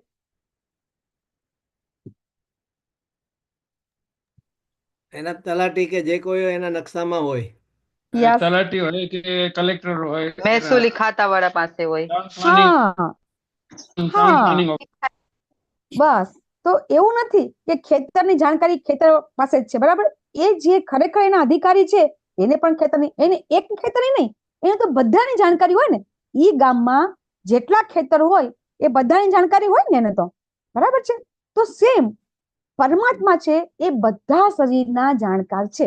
આ વસ્તુ આપણે જાણવી જોઈએ. બરાબર. અમે નાના હતા સ્કૂલમાં ભણતા ને તો અમને સ્કૂલમાં એકદમ 1 થી 4 ધોરણમાં પ્રાઇમરીમાં અમને સમજાવવામાં આવતું હતું ભગવાન વિશે. અમે નાના હતા ને તો અમે નસીબદાર હતા કે અમને સ્કૂલમાં ભગવાન વિશે સમજાવતા હતા. અત્યારે તો કોઈ સમજાવતા નથી. બરાબર.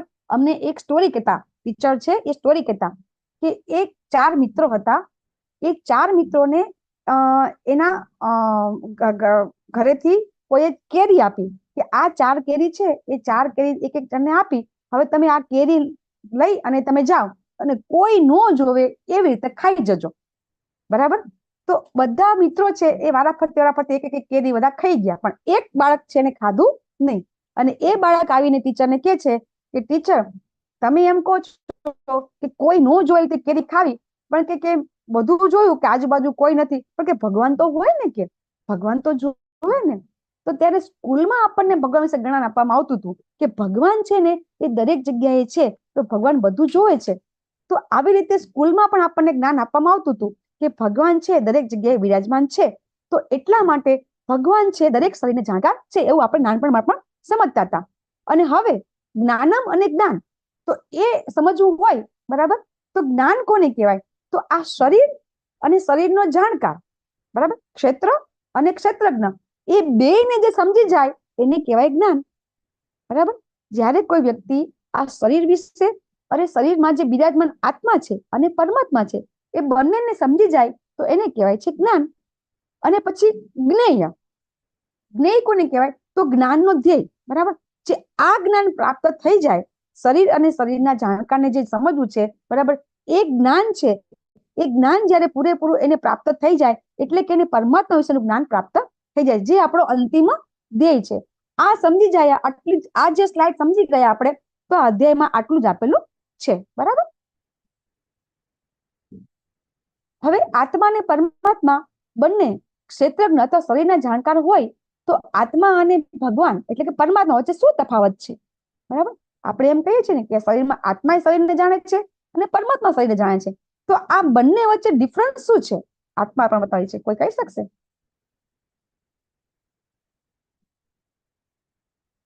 આત્મા પરમાત્મા વિશે કોઈને કેવું છે? શું હમણાં આપણે બધા બોલી ગયા, ચર્ચા થઈ ગઈ છે આપણે, છતાં કેવું હોય તો એક જણ. આત્મા છે એક શરીરમાંથી બીજા શરીરમાં જાય, જ્યારે ભૌતિક આપણું શરીર અહીંયા જ પડ્યું રહે છે, જ્યારે આત્મા અમર છે. યસ, જે ચિત્ર બતાવે છે તમારી સામે ચિત્ર છે જ તે, બરાબર, તમે સમજી શકો છો ચિત્રની અંદર, બરાબર. હજી કોઈને કેવું છે? પરમાત્મા એટલે આપણા દરેકના હૃદયમાં કૃષ્ણ સ્વરૂપ જે છે બિરાજે છે એ પરમાત્મા. આત્મા. હરે કૃષ્ણ. આત્મામાં પરમાત્મા હોય પણ પરમાત્મામાં આત્મા નથી હોતો. લોજિકલી એવા માતાજી, નવું લોજિકલી એવા. યસ, પરેશ પ્રભુજી બોલો. હરે કૃષ્ણ માતાજી. આત્મા ખાલી શરીર વિશે જાણે છે, પરમાત્મા અનંત બ્રહ્માંડ વિશે બધું જ જાણે છે, અને દરેકની નાનામાં નાની દરેક વસ્તુ જાણે છે. Yes Krishna. Yes yes yes, લલિતમાં પ્રભુજી. એટલે આત્મા, જે પ્રભુજીએ કીધું એ પ્રમાણે આત્મા એક જ શરીરનું જ્ઞાન ધરાવે. પરમાત્મા છે એ બધા શરીરોનું જ્ઞાન ધરાવે. પણ આત્મા જે એક શરીરનું જ્ઞાન ધરાવે છે એ પણ આંશિક હોય છે. એ કે ખાધા પછી કેવી રીતે પાચન થાય છે, લોહી કેવી રીતે બને છે, એ આત્મા નથી જાણી શકતી. પરમાત્મા તો બધું સમગ્ર જાણી શકે. હરે કૃષ્ણ. યસ, આત્મા પાસે આંશિક જ્ઞાન હોય છે પોતાના શરીરનું પણ. હા, આપણે જો એમ કહેતા હોય, ઘણા લોકો એમ કે હું મારા વિશે સંપૂર્ણ જાણું છું એમ, તો યસ પુરી માતાજી. હરે કૃષ્ણ માતાજી. આત્મા છે માયાના બંધનમાં પડે છે, જ્યારે પરમાત્મા માયાના બંધનમાં નથી પડતા. યસ, હવે એકદમ સાચું. યસ યસ માતાજી, એકદમ સાચું. હા, આવી રીતે આત્મા છે પરમાત્માનો ડિફરન્સ ઘણો બધો થઈ શકે કે આત્મા એમ કહેતું હોય કે હું આ શરીરને જાણું છું, બરાબર, તો ખરેખર જાણી શકતા નથી. આ શરીરની એટલી ગૂઢ રચના છે કે એને જો ખોલવામાં આવે, બરાબર, તો એનો અભ્યાસ કરવામાં જે લોકો ડોક્ટરનું ભણતા હોય છે, બરાબર, જે લોકો ભણાવતા હોય છે, એ લોકોને મહિનાઓ વર્ષો નીકળી જાય છે સમજાવતા. તો આ શરીર વિશે જાણવું તો ખૂબ અઘરું છે, બરાબર. છતાં આપણે એમ કહેતા હોય કે આપણે આપણા શરીર વિશે પણ આપણે જેને કહેવાય કે એકદમ સૂક્ષ્મ માહિતી આપણને હોય છે. આપણને આપણા સ્વભાવની નથી ખબર હોતી કે આપણો સ્વભાવ કેવો છે. એ ઘણા વર્ષ પછી ખબર પડે કે ના, મારો સ્વભાવ ક્રોધી છે, મારો સ્વભાવ આવો છે, હું આવી છું. એ પણ આપણને ઘણા સમય પછી, અને કોઈ આપણને વારંવાર કહે ત્યારે ખબર પડે છે. તો આપણે આપણા વિશે પૂરેપૂરું જાણી શકતા નથી. ભગવાન છે એ સંપૂર્ણપણે માહિતી એમને છે. ભગવાનને આપણા વિશે દરેક વસ્તુ વિશે ભગવાન સંપૂર્ણપણે જાણે છે. ભગવાન છે એ દરેક વસ્તુ બનાવે છે, પણ ભગવાન એ બધાથી પર છે.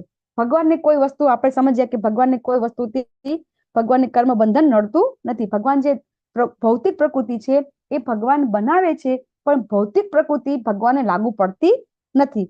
ભગવાન ભૌતિક પ્રકૃતિથી ભગવાન અલિપ્ત જ છે. આપણે હમણાં એક પિક્ચર જોઈશું. ભગવાન છે માયાના ઉપર છે, ભગવાન એના અધિષ્ઠાતા છે. ભગવાન છે એનાથી ભગવાન સ્પર્શતા નથી.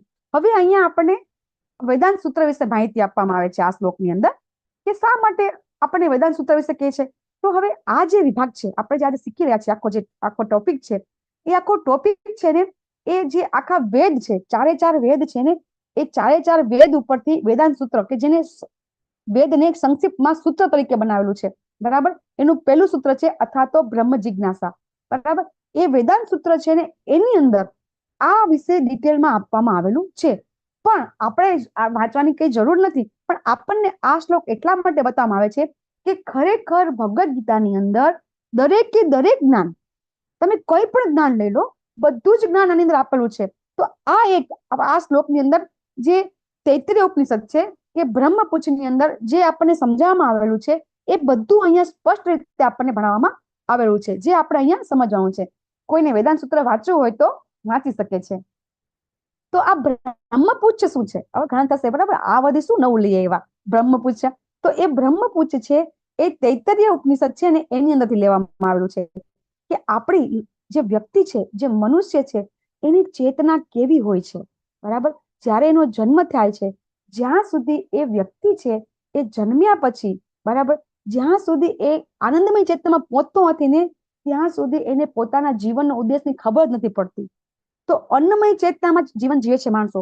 જનરલી મોટા ભાગના લોકો અન્નમય ચેતનામાં હોય છે. શા માટે? અન્નમય ચેતના એટલે શું?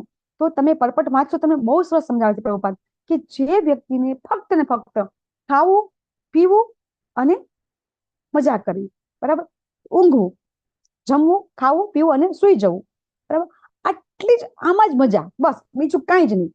એવું જ માનતા હોય છે કે આ જિંદગી પછી કોઈ જિંદગી નથી. અહીં ખાઈ લો, પી લો અને મજા કરી લો. તમે તમારી આજુબાજુ ઘણા લોકો જોતા હશો, ફક્ત ને ફક્ત આ જ ચેતનામાં જીવતા હોય છે, આનાથી ઉપર જતા નથી હોતા. જો આનાથી ઉપર જાય તો એને કહેવાય છે પ્રાણમય ચેતના. પ્રાણમય એટલે થોડોક પ્રાણ આવે.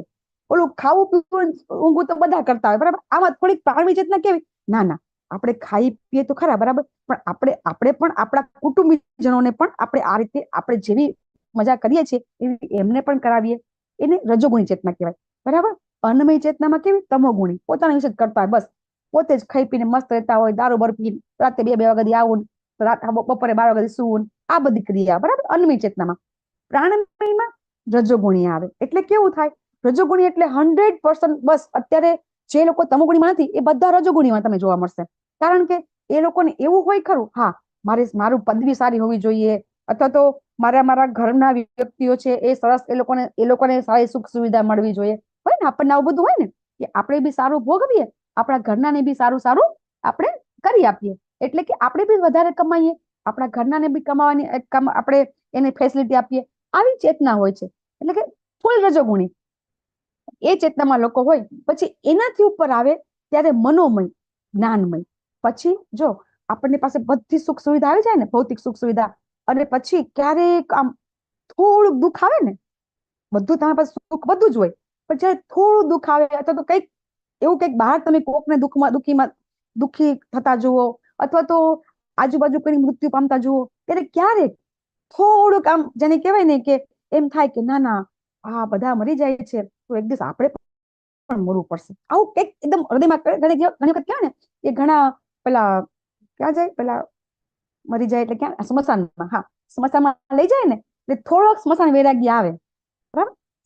જયારે કોઈ માણસ મરી જાય તો બધા સ્મશાનમાં જતા હોય છે, તો ત્યાં થોડીક વાર માટે થાય કે હારું બધા મરી જાય છે તો આપણે પણ એક દિવસ જવું પડશે, બરાબર. તો હારું આપણે બી કંઈક એવું તો શું હશે, બરાબર, કે આપણે શું છીએ કે જેના કારણે કે આપણે પણ મરવું પડે. એટલે થોડુંક એમ થાય કે આપણે કોણ છીએ એવો અહેસાસ થાય વ્યક્તિને, બરાબર. ત્યારે એને જ્ઞાનની ચેતનામાં આવ્યા કહેવાય, કે થોડીક ઈચ્છા થાય કે ના, હું કોણ છું એ જાણવાની એને ઈચ્છા થાય. પછી આ જાણવાની ઈચ્છા થાય પછી થોડી ચેતના આગળ આવે ત્યારે વિજ્ઞાનમય ચેતનામાં આવે છે. આવી ઈચ્છા થયા પછી જો એ ઈચ્છા રે, બરાબર, ને તો શું થાય ખબર છે, સમસ્યામાં થોડીક વાર લાગે ને પછી ઘરે આવે એટલે હતા નેવા નેવા. થોડીક વાર એમ થાય કે ના ના આપણે મરવું પડશે હો એક દી તો, એમ થોડીક વાર થાય. પછી પાછા ઘરે આવે અથવા તો નોકરી પર જાય કે જોબ પર જાય કે પછી કોઈ બિઝનેસમાં જાય તો પાછા બધું ભૂલી જાય. પણ ભગવાનની કૃપા થાય અને વિજ્ઞાનમય ચેતનામાં આવી શકે. આવી રીતે સ્મશાન વેદે થોડીક માટે બી આવે ને, થોડા ક્ષણ માટે, એમાંથી વિજ્ઞાનમયમાં આવી શકે છે. પછી થોડોક આગળ આવવાની કોશિશ કરે, બરાબર, પછી એ થોડીક આધ્યાત્મિક પ્રવૃત્તિમાં આવવા માંડે, બરાબર, થોડું થોડું જ્ઞાન લેવા માંડે કે ભાઈ હા આપણે બી જ્ઞાન, આધ્યાત્મિક જ્ઞાન લેવું જોઈએ હો, એવું એને થાય. અને પછી એ ભગવાન વિશે જાણવાની કોશિશ કરે છે. અને જ્યારે એ જાણવાની કોશિશ કરે છે અને જ્યારે ભગવાનને જાણી લે છે ત્યારે આનંદની ચેતનામાં આવે છે. જો કોઈ એમ કહેતું હોય કે અમે અહીંયા જ આ દુનિયામાં સુખી છીએ, અમે તો આનંદમાં છીએ, તો ભગવાન કહે છે, બરાબર, ક્યારેય કોઈ વ્યક્તિ, ભગવાને આ જગતને દુઃખાલય કીધું છે, દુઃખાલય અશાશ્વતમ. તો જેવી રીતે કોઈ ભોજનાલય હોય તો અહીંયા ભોજન મળે, ઔષધાલય હોય તો અહીંયા ઔષધ મળે, તો દુઃખાલયમાં શું મળે? દુઃખ. શા માટે? આપણે જે આજે હમણાં એક માતાજી કીધું કે જન્મ, મૃત્યુ, જરા, વ્યાધિ બધાને હોય છે. જન્મમાં પણ દુઃખ છે, મરણમાં પણ દુઃખ છે. આપણે ગરુડ પુરાણમાં વાંચીએ છીએ કે મૃત્યુ વખતે કોઈ વખત એમ કહે છે કે 1000 ઈચ્છિત દંશ દે છે, એવી યાતના મળે છે. કોઈ એમ કહે છે કે 40,000 ઈચ્છિત દંશ દે છે, એટલી યાતના મળે છે. તો મૃત્યુ વખતે એટલી બધી તકલીફ પડે છે કે આપણને ખબર નથી કે આપણા શરીરમાંથી આત્મા કેવી રીતે છૂટે છે. ઘણા કહેતા હોય છે કે આત્મા છૂટતો નથી. આપણે આગળ પણ વાત થઈ ગઈ હતી કે આત્મા છૂટે તો કેટલી તકલીફ પડે છે શરીરને, બરાબર. તો એ શરીરને આત્મા જે અલગ થાય છે, કારણ કે બે પેલો ફેવિકોલ હોય ને એમ ચોટી ગયા છે. આત્મા શરીર સાથે ફેવિકોલની જેમ ચોટી ગયા. ફેવિકોલ તો ઉખડી જાય, પણ આ ઉખડતું નથી. એનું આયુષ્ય પૂરું થઈ જાય છે છતાં પણ ઘણાનો જીવ જતો નથી. એટલે આ જે છે વસ્તુ, એ વસ્તુ બહુ કહેવાય કે જન્મ, મૃત્યુ, જરા, વ્યાધિ છે ને બધાને આવે છે. કોઈ એક પણ વ્યક્તિ એવું નથી હોતું કે એને આમાંથી તકલીફ બહાર પડતા નથી. હવે જ્યારે જરા એટલે ઘડપણ, બરાબર, તો ઘણા લોકો અત્યારે છે, અચ્છા વિક્રમ પ્રભુજી અને મીરા માતાજી, બરાબર, આપણે પેલા જયારે યંગ હતા અને જે બધું કરી શકતા હતા, તો આપણને એવું યાદ આવે ખરું કે હા અત્યારે એ સ્થિતિ હોત તો સારું હોત, એવું થાય તો ખરું ને? ન થાય કે હા એ સ્ટેજ સારું હતું, એમ થાય ને? અત્યારે આપણે જલ્દી ઉભા ન થઈ શકીએ, એકદમ બેસી ન શકીએ, બરાબર. જે એક્ટિવિટી આપણે કરવી હોય, હવે અમે કેવું થાય કે આપણે અમુક જ્ઞાન થઈ જાય ને પછી આપણને એક્ટિવિટી કરવાનું વધારે મન થાય, બરાબર, કે હજી આપણે આ કરી લઈએ. મને તો થાય જ છે, બરાબર, કે હવે આપણે મોડી ભક્તિ મળી છે તો હવે આપણે આ ભક્તિ કરી લઈએ, પેલી ભક્તિ કરી લઈએ, તો એવું થાય છે ને, બરાબર, કે આ જે ઘડપણ છે એ પહેલા કરતા ખરાબ છે, એવું તો થાય છે ને. ઘડપણ સારું તો નથી જ ને? તમે શું કહો છો પ્રભુજી? યસ, ઘડપણ સારું નથી, પણ આવવાનું જ છે અને બધાને આવે જ છે. એટલે એને તમારે સ્વીકારવાની બધી તૈયારી સાથે જ રહેવું જોઈએ પહેલેથી. એના માટે તમારે જે કંઈ તમારા શોખ કેળવવા હોય કે જે તમે ઘડપણમાં કરી શકો, એ શોખ તમારે કેળવવા જોઈએ. અને તમને જો ભગવાનમાં ભક્તિ હોય તો ભગવાનની ભક્તિમાં લાગવું જોઈએ. પણ કામ તો કરવાનું જ છે અહીંયા બધાની સાથે સંસારમાં રહીને, એટલે બધી વસ્તુ શીખવી તો પડે જ. હવે એક મારા નાના ગ્રાન્ડસન છે એની વાત કરું, જો ટાઈમ ન હોય તો, ટાઈમ હોય તો. એને મને પૂછ્યું તમારા મમ્મા ક્યાં છે, તમારા પપ્પા ક્યાં છે? મેં કીધું ભગવાન પાસે ગયા છે. પછી કે મોટા ઉંમર થાય એટલે ભગવાન પાસે જાય બધા, એમ મેં કીધું એને.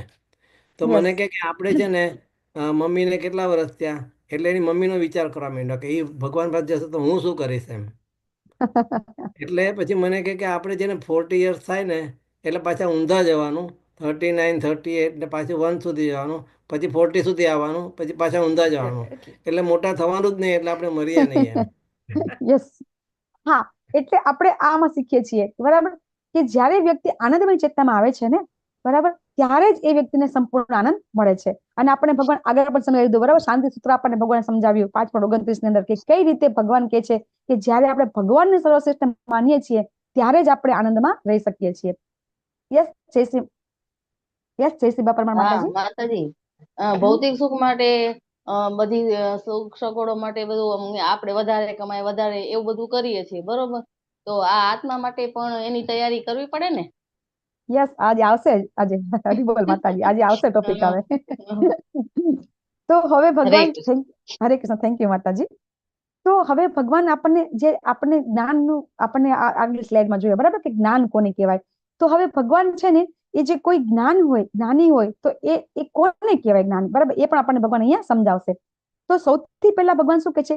પંચમહાભૂત, મિથ્યાહંકાર, બુદ્ધિ, અવ્યક્ત, 10 ઇન્દ્રિયો તથા મન અને 5 ઇન્દ્રિય વિષયો, ઈચ્છા, દ્વેષ, સુખ, દુઃખ, સંગાત અને ચેતના.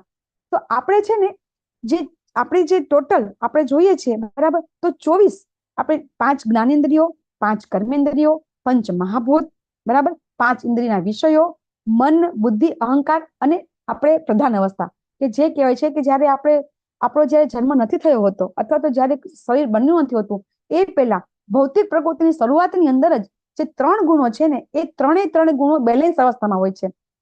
100% હોય તો 33 એ બેલેન્સમાં હોય છે, બરાબર. આ બેલેન્સમાં જે હોય છે એને આપણે કહીએ છીએ પ્રધાન, બરાબર. આ 24 તત્વોનું જ બધું બનેલું છે, બરાબર. આ સિવાય કશું બનેલું નથી. દરેક કોઈ પણ ભૌતિક પ્રકૃતિ તમે લો તો ભૌતિક પ્રકૃતિમાં આ 24 તત્વોની બહાર કશું જ નથી, એવું ભગવાન અહીંયા સમજાવે છે. કે આ જે ચિત્ર આપણે આગળ પણ જોયું હતું, બરાબર, કે જે આત્મા છે, જ્યાં સુધી એ આત્મા છે એને તમે ધ્યાન નહીં આપો તો આ બધું છે, આ બુદ્ધિ, આ મન અને આ ઇન્દ્રિયો, બરાબર, એ આમ તેમ ભાગશે, ક્યારેય કંટ્રોલમાં નહીં આવે. જ્યાં સુધી આપણે પિક્ચરમાં જોઈશું કે આ જે 5 ઇન્દ્રિયો છે, બરાબર, આ જે લગામ છે એ મન છે, અને આ જે છે, બરાબર, આ પાછળ આત્મા બેઠો છે. હવે આત્મા છે એ જ્યાં સુધી તમે આત્મા લગામ નહીં આપો અને બુદ્ધિને તમે આપી દેશો, અને બુદ્ધિ જ્યાં સુધી ભૌતિક હશે તો આત્મા છે કંઈ કરી શકશે નહીં. તો આપણે શું કરવું જોઈએ? આ ચિત્રમાં જેમ બતાવવામાં આવ્યું છે કે આ એક પાંજરામાં પોપટ છે, બરાબર. તો આ પોપટ છે એ પોપટ બહુ સરસ પાંજરું શણગાયેલું છે, એને બહુ સરસ જેને કહેવાય કે એને હાઈ ક્લાસ વાતાવરણમાં એસીમાં રાખવામાં આવે છે, છતાં પણ આ પોપટ મરી જાય છે. શા માટે મરી જાય છે પોપટ? બહુ મસ્ત પાંજરું છે, પાંજરાની અંદર દેખભાળ રાખવામાં આવે છે, સોનાનું પાંજરું બનાવેલું છે, એને એસીમાં રાખ્યું છે, તો આ પોપટ કેમ મરી જાય છે? હરે કૃષ્ણ, એમને ખોરાક નથી મળતો એટલે. હા, આ પોપટને શું આપવાનું છે? ખોરાક. તો આ ચિત્રમાં આ આત્માને આપણે જ્યાં સુધી ખોરાક નહીં આપીએ, આત્માને મજબૂત નહીં બનાવીએ, એ ત્યાં સુધી આ લગામો બધી ઘોડાની બધી ઇન્દ્રિયો આમ તેમ ભાગવાની જ છે. કારણ કે ઇન્દ્રિયોની અને મન છે એ તો એટલા બધા જેને કહેવાય શક્તિશાળી છે કે આત્માનું કે કોઈનું માનતી જ નથી. તો એટલા માટે અહીંયા આપણે સમજાવે છે કે અહીંયા જે આત્મા છે એને આપણે કયો ખોરાક આપવાનો છે? તો એને આ ખોરાક આપવાનો છે. હરે કૃષ્ણ કૃષ્ણ કૃષ્ણ હરે હરે, હરે રામ રામ રામ હરે હરે. આ છે આત્માનો ખોરાક છે. આ આપણે સમજવું બહુ જરૂરી છે, કારણ કે આ સમજીશું નહીં ત્યાં સુધી આ જે આત્મા બેઠો છે એ આત્મા હંમેશા કેવો રહેશે? નબળો, મરી જાય એવો, પાંગડો. એને ક્યારે મરી જાય કે નક્કી નહીં. તો આત્માને ખોરાક આપવા માટે આપણે આ કરવાનું છે, બરાબર. તો અહીંયા આપણને ભગવાન હવે 8 થી 12 ની અંદર આપણને ભગવાન છે એ આ આત્માને ખોરાક આપનાર વ્યક્તિ કે જ્ઞાની એ કેવો હોય છે એ આપણને અહીંયા સમજાવે છે ભગવાન. તો એ વ્યક્તિ કેવો હોય છે? તો એનામાં વિનમ્રતા અને દંભવિહીનતા હોય છે. જ્યારે કોઈ વ્યક્તિ ખૂબ જ્ઞાનમાં ઉન્નત થઈ જાય ને, એ જેમ ઉન્નત થાય એનામાં વિનમ્રતા જો ન આવે, દેખાડો દંભવિહીનતા ન આવે, તો એ જ્ઞાની ન કહેવાય. તમે જોજો અત્યારના બાળકો, જ્યારે કોઈ બાળક હોય એ ખૂબ ભણવામાં આગળ વધી જાય અથવા તો બહુ સરસ એનું પોતાનું સ્ટેટસ બની જાય, બહુ સરસ એની પોઝિશન બની જાય, તો કેવું થઈ જાય છે? એ વધારે અભિમાની બની જાય છે, બરાબર. એ વધારે જેને કહેવાય ને કે બોલવામાં એનામાં પેલું વિનમ્રતા ન હોય, જેમ તેમ બોલે, બરાબર. જેમ છોકરાઓ જેમ આગળ વધતા જાય છે એના વિનમ્રતા એનામાં ઘટતી જાય છે. તો ખરેખર જેમ જ્ઞાન આવે ને એમ વ્યક્તિ વિનમ્ર બનતો જાય, બરાબર. જયારે તમે ઇસ્કોન મંદિરમાં તમે આવશો, તમે ટેમ્પલમાં કોઈ સિનિયર ભક્તોને મળશો, તો તમે આ વસ્તુ નજરે જોઈ શકશો કે એ વ્યક્તિ, જે વ્યક્તિને તમે જોતા હોય છો, એ વ્યક્તિ પાસે એમ જે કરોડો રૂપિયા હોય છે, છતાં પણ જયારે મંદિરમાં આવે ત્યારે તમે એને મળો ને તો તમને એમ લાગે કે આ તો કોઈ હાવ સામાન્ય વ્યક્તિ છે. અહીંયા અમદાવાદ ટેમ્પલની અંદર, ઇવન વૃંદાવનની અંદર અમે કેટલા ભક્તો અત્યારે અમે જઈએ છીએ તો એવા જોઈએ છે કે એને મળીએ ને તો આપણને એમ થાય કે કોઈ હાવ સામાન્ય વ્યક્તિ હશે, એમ હાવ સામાન્ય વ્યક્તિ હશે. અમારી સાથે વૃંદાવનની અંદર એક વખત એક ભૌતિક કમિશનર પણ હતા, ભૂતપૂર્વ કમિશનર હતા, પછી ઓર્થોપેડિક સર્જન. પણ તમે એવા જુઓ કે એકદમ હાવ સામાન્ય માણસ જેવા. જયારે એને ખરેખર સાચું જ્ઞાન મળે છે ને ત્યારે એ વ્યક્તિ છે એનામાં ખૂબ વિનમ્રતા આવી જાય છે અને દમ દેખાડો તો એનામાં હોતો જ નથી. પછી અહિંસા. અહીંયા અહિંસાનો આપણે જયારે કોઈ વ્યક્તિ એમ કે કોઈને મારવું નહીં એ અહિંસા છે, એ તો છે જ કે કોઈને મારીએ એ ન મારીએ અહિંસા છે. અને એ સિવાય આપણે જયારે ઘણા લોકો એમ કહેતા હોય કે કોઈના દિલને ઠેસ ન પહોંચાડીએ એ પણ અહિંસા છે. અહીંયા આપણે અહિંસા કોને કહેવાની છે? જ્યારે તમને કોઈ જ્ઞાન મળી ગયું છે અને એ જ્ઞાન તમે કોઈને નથી આપતા ને તો એ હિંસા છે એવું આપણે કહીએ છીએ.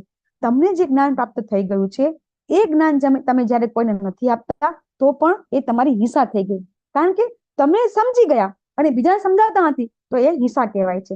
પછી સહિષ્ણુતા, સરળતા, આ બે વસ્તુ એકદમ છે ને કહેવાય કે આપણે ઘણા લોકો અત્યારે ઘણા લોકો છે ને આપણે કહીએ છીએ બરાબર કે હાઈ થિંકિંગ, બરાબર, આપણું થિંકિંગ છે એ હાઈ રાખવાનું એમ, બરાબર, પણ આપણું જે જીવન છે એકદમ નોર્મલ સરળ રાખવાનું એમ. તો એ સરળતા જિંદગીની અંદર જેટલી બને એટલી ઓછી સુખ સુવિધા, ભૌતિક સુવિધાથી આપણે ચલાવી લેવાની, એટલું સરળ હોવું જોઈએ. અને સહિષ્ણુતા તો આપણામાં જેને કહેવાય કે જ્યારે આપણને ભક્તિ તમે કરો અને ભક્તિમાં આપણને બધાને એવો અનુભવ થાય છે કે ભક્તિ કરતા હોય તો સામે આપણને ઘણું બધું સહન કરવું પડે છે, તો એ સહન કરવાનું, બરાબર. સદગુરુનો આશ્રય. હવે છે ને આ પવિત્રતા, સ્થિરતા, આત્મસમય, સંયમ, ઇન્દ્ર તૃપ્તિના વિષયનો ત્યાગ, મિથ્યા અહંકારનો અભાવ અને જન્મ મૃત્યુ જરા વ્યાધિના અનિષ્ટમાંથી અનુભૂતિ, બરાબર, આ વસ્તુ છે. અને વૈરાગ્ય. તો જ્યારે આપણે સદગુરુના આશ્રય જઈએ છીએ ને તો એ આશ્રય જવાથી આ ગુણો છે આપણામાં આવી જાય છે. કારણ કે સદગુરુના આશ્રય લેવાથી આપણને એ કઈ રીતે અનન્ય ભક્તિ કરવી એ આપણને સમજાવવામાં આવે છે. અને એનાથી આપણે જે આમાં સમજાવ્યું છે કે એકાંતવાસની ઈચ્છા, સામાન્ય જનસમૂહથી અલિપ્ત રહેવું અને આત્મ સાક્ષાત્કારના મહત્વનો સ્વીકાર અને પરબ્રહ્મ તાત્વિકની શોધ, આ બધું છે ને આ બધા આપણને એમ થાય કે આ બધું એકદમ કેવી રીતે મળી જાય, બરાબર. તો આ બધું આપણને મળવું મુશ્કેલ છે. આપણે આ બધા ગુણની પ્રેક્ટિસ કરવાની નથી. પ્રેક્ટિસ શેની કરવાની છે? ભગવાનના નામના જપની, એ પ્રેક્ટિસ કરવાની. અને એ કરી અને પછી જયારે સદગુરુને તમે શરણ ગ્રહણ કરશો એટલે આ બીજા બધા ગુણો છે ને એ ઓટોમેટિક ડેવલપ થશે. આપણે પ્રેક્ટિસ નહીં કરવી પડે. આપણે એવું નહીં કરવું પડે કે હા હું છે ને હવે એકદમ પવિત્ર થઈ જાઉં, કે હું એકદમ સ્થિર થઈ જાઉં, કે આત્મસંયમી બની જાઉં, મારી બધી ઇન્દ્રિયોને હું નિગ્રહ કરી લઉં, બરાબર. તો આપણી પ્રયત્નથી આ થવાનું નથી. કોઈ વસ્તુ આપણે પ્રયત્ન કરીએ અથવા તો આપણી ઇન્દ્રિયોને આપણે સંયમમાં રાખવાની કોશિશ કરીએ તો રહી શકશે ખરી? નહીં રહે. કઈ રીતે? દાખલા તરીકે આપણને સારું સારું ખાવાની ટેવ છે, બરાબર, તો આ ટેવ છે એ કઈ રીતે છૂટે? સારું ખાવું તો કોને ન ગમે? ગમે ને. તો એ તમારી ટેવ છૂટવાની નથી તો શું કરવાનું છે? તો આપણને જયારે સદગુરુના શરણે આજે હું મારા ગુરુના શરણે ગઈ તો મને સમજાવવામાં આવ્યું કે તમે જે ખાવ છો એ ખાવ જ, બરાબર, પણ પહેલા તમે એ ભગવાનને ભોગ ધરાઈને ખાઓ, બરાબર. તો એ પ્રસાદ આપણે જયારે ગ્રહણ કરીશું, એ ભોગ છે એ આપણે ભગવાનને ધરાઈશું તો એ જે વસ્તુ આપણે ખાઈ રહ્યા છીએ એ જ પ્રસાદ બની જશે. જ્યારે ભગવાનને આપણે અર્પણ કરીએ છીએ ત્યારે એ વસ્તુ આપણા પાસે પ્રસાદ બની જશે અને એ પ્રસાદ બની જાય છે ને એટલે પછી એ આપણા મન ઉપર અસર કરશે. આપણે કહીએ છીએ ને કે જેવું અન્ન એવું મન, બરાબર, આહાર એવો ઓડકાર. તો આ બધું આપણા જે બુજુર્ગો એટલે આપણા વડીલો જે બધા કહી ગયા છે એ આપણા માટે જેને કહેવાય કે આપણે સમજીએ એટલા માટે કહી ગયા છે કે જેવું આપણે ખાશું એવું જ આપણું મન થશે. તો આપણે જે લોકો સાયન્સ ભણતા હશે એ લોકોને ખબર છે કે આપણે જે બી ખાઈએ છીએ મોટા ભાગનો જે ભાગ એ મળ બની જાય છે, બરાબર. સૂક્ષ્મ ભાગ છે મનને મળે છે. આપણે જે જમીએ છીએ એનો સૂક્ષ્મ ભાગ મનને મળે છે. તો તમે જોતા હશો કે જે લોકો સાત્વિક ખોરાક ખાતા હશે એ લોકો ક્યારેય સ્વભાવ ક્રોધિત નહીં હોય.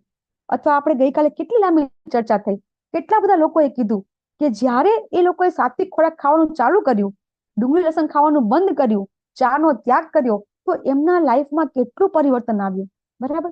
તો આ બધું આપણને કોણ શીખડાવે? સદગુરુનો આશ્રય, બરાબર. એ સદગુરુનો આશ્રય લેવાથી એ લોકોને ખબર પડી કે આ તામસિક કહેવાય અને આ રાજસિક કહેવાય. અને એ વસ્તુ આપણે ખાવાથી આપણામાં અલગ અલગ જાતના પરિવર્તનો આવે છે.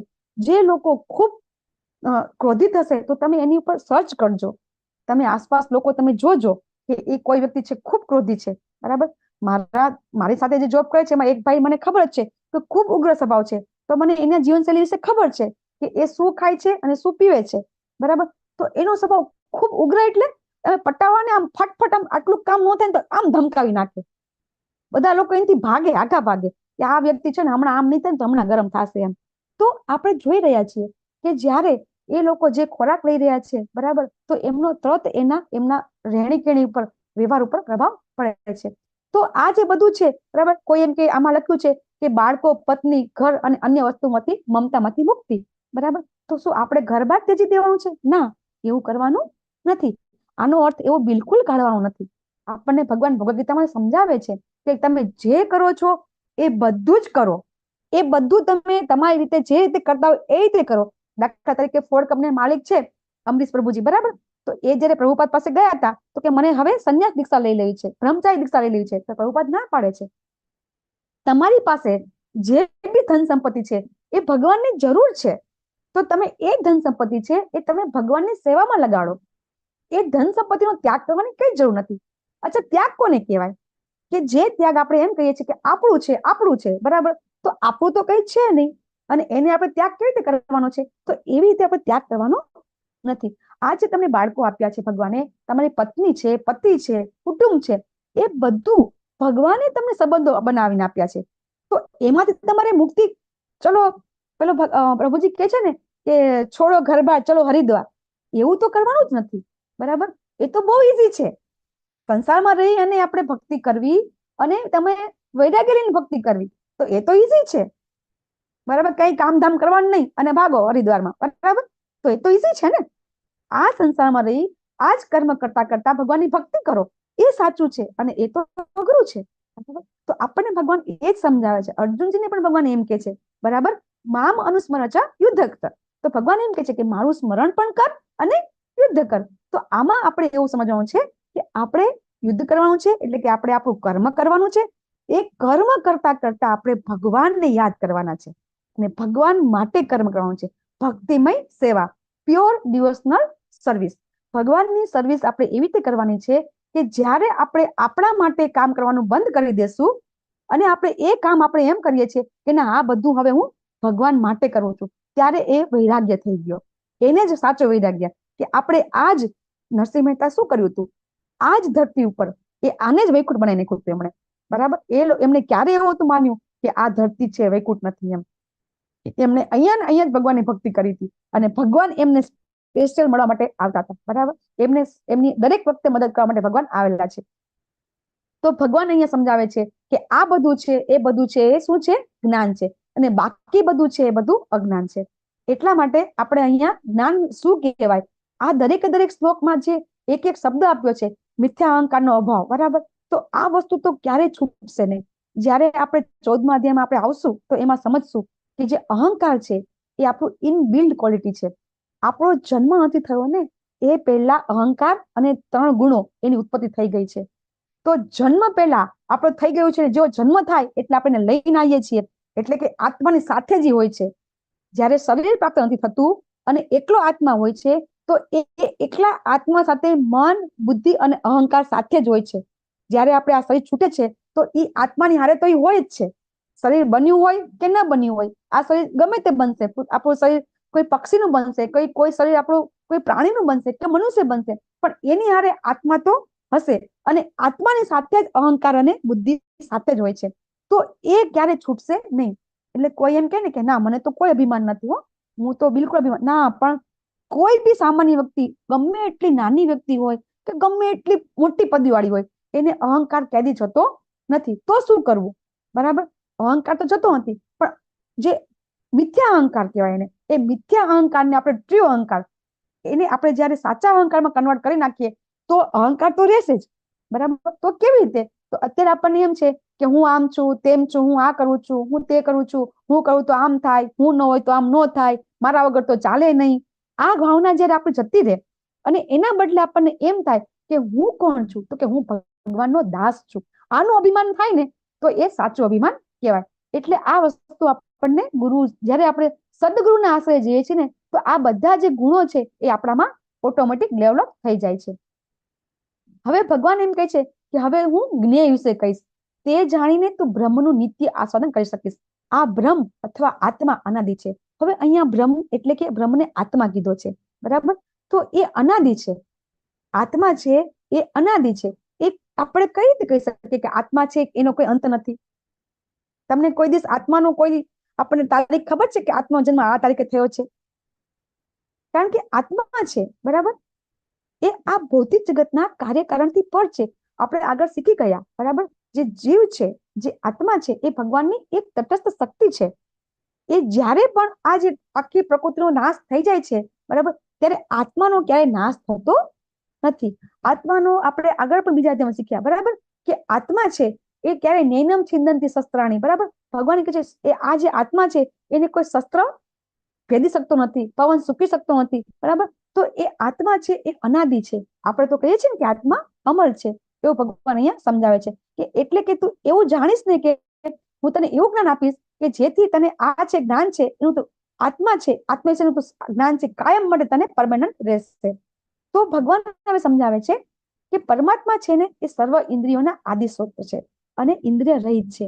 હવે આ શ્લોક કોઈ સમજે ને કે ભગવાન ઇન્દ્રિય રહિત છે, એટલે આ શ્લોકને નિરાકરવાદી એમ કે જો ભગવાન એમ કે છે ને કે એમને ઇન્દ્રિયો નથી, પણ અહીંયા આપણે સમજવાનું છે કે ભગવાનની ઇન્દ્રિયો છે ને એ આપણા જેવી ભૌતિક નથી, બરાબર. એ ભગવાનની ઇન્દ્રિય છે એ દિવ્ય છે. એમની ઇન્દ્રિયો છે એ આપણી જેવી એવું નથી કે ભગવાન, જો આપણને ખ્યાલ છે એઝ અ ગર્ભોદક્ષ વિષ્ણુ તરીકે ભગવાન નાભીમાંથી બ્રહ્માજીને ઉત્પન્ન કરી શકે છે, કમળને ઉત્પન્ન કરી શકે છે, બરાબર. તો ભગવાન છે એ પોતાની દરેક ઇન્દ્રિયોથી કોઈ પણ કામ કરી શકે છે, બરાબર. ભગવાન છે એ આંખથી જમી પણ શકે છે, બરાબર. ભગવાનને એવું નથી આપણી જેમ કે આપણે મોઢાથી જમવું, એવી રીતે ભગવાન મોઢાથી જમે, બરાબર. તો ભગવાનની ઇન્દ્રિયો છે ઇન્દ્રિય રહિત, એટલે કે ભગવાનની ઇન્દ્રિયો છે દિવ્ય છે અને સર્વ જીવોના પાલન કરતા હોવા છતાં એ અનાસક્ત છે. ભગવાન છે આખી ભૌતિક સૃષ્ટિનું સર્જન કરે છે, બરાબર. તો જેવો ભગવાન શ્વાસ અંદર લે તો આખી બધા બ્રહ્માંડો અંદર આવી જાય છે. ભગવાન એવું નથી કહેતા હા મેં આ બધી સૃષ્ટિ બનાવી તો હવે આ ભલે રહ્યો, મેં બહુ મહેનત કરી છે. ભગવાન એમાં આસક્તિ નથી. આપણે એક મકાન બનાવ્યું હોય અને એ મકાન બનાવ્યું ને આપણે એમ કહીએ ચલો કાલે આને આપણે તોડી નાખવું છે, અથવા તો કોઈ બારે એવું જો હિલ્લગલી જમીનમાં મકાન બની ગયું હોય અને પછી પેલા નગરપાલિકા વાળા કે મહાનગરપાલિકા વાળા તોડવા આવે તો કેવું થાય, બરાબર. આપણે તો ન તોડી શકીએ, ઇલીગલી હોય ને તોય ન તોડાઈ શકીએ આપણે, બરાબર. તો ભગવાન તો આખી સૃષ્ટિ સર્જન કરે છે છતાં પણ ભગવાન છે એ અનાસક્ત છે, બરાબર. અને ત્રણેય ગુણોથી પર છે. એ ભગવાન છે એ ત્રણેય ગુણો છે, એ ત્રણેય ગુણો ભગવાનને લીપન થતું નથી. ભગવાન છે એ દરેકના ગુણાતીત છે, પરંતુ તે સાથે ભૌતિક પ્રકૃતિના સર્વ ગુણોના સ્વામી છે. એ આપણે આગળ જોયું કે ત્રણેય ગુણો છે એ માયા છે, ભગવાનને આધીન છે. આપણે ચિત્ર જોયું ને ત્રણ ગુણો છે, આપણે આગળ પણ જોઈશું, બરાબર. હવે ભગવાન એમ કહે છે કે આ શરીર છે, બરાબર, અને જ્ઞાન તથા જ્ઞેય એ જે વર્ણન કર્યું છે એ કોણ સમજી શકશે? એ ભક્તો જ સમજી શકશે. ભગવાન એવું સમજાવે છે કે આ જે જ્ઞાન ભગવાને આપ્યું એ કોણ સમજશે? તો ભગવાન અહીંયા પાછા ભક્ત વિશે મદ ભક્ત એ વિજય વિજ્ઞાય, ભગવાન એમ કહે છે કે મારો ભક્ત છે એ જ જાણી શકશે, બીજા કોઈ જાણી શકશે નહીં. હવે આ બે પક્ષીઓ છે એ શું કરી રહ્યા છે આ ચિત્રની અંદર?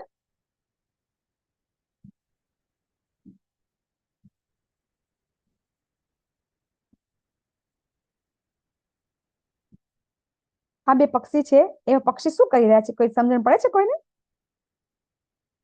આગળ પણ ચિત્ર આવી ગયું પણ મેં પછી લઉં, મેં કીધું. યસ વિક્રમ પ્રભુજી. એક પક્ષી ખાઈ રહ્યું છે ફળ અને બીજું પક્ષી જોઈ રહ્યું છે એમને.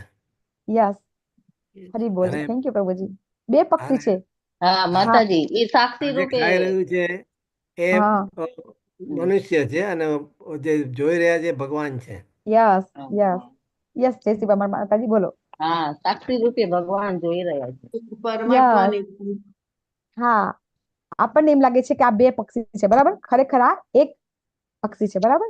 એમાં આપણો જે આત્મા છે, બરાબર, એ શું કરે છે એ પરમાત્મા રૂપી આપણને જોઈ રહ્યા છે. આપણે આ શ્લોક લઈશું. ઉપદ્રષ્ટા હનુમંતા છે, બરાબર. ભૌતિક પ્રકૃતિ તથા જીવોને અનાદિ સમજવા અને વિકાર તથા ગુણ આપણે સમજી ગયા, બરાબર, કે જે આ જીવ છે, બરાબર, અને આ પ્રકૃતિ છે એનું ક્યારેય આપણે એમ સમજીએ કે આજે છે ને કાલે નથી. ના, એ પહેલા પણ હતા અને અત્યારે પણ રહેશે. અને 84 લાખ યોની તરફ દોરી જવાની સંઘની ભૂમિકા શું છે?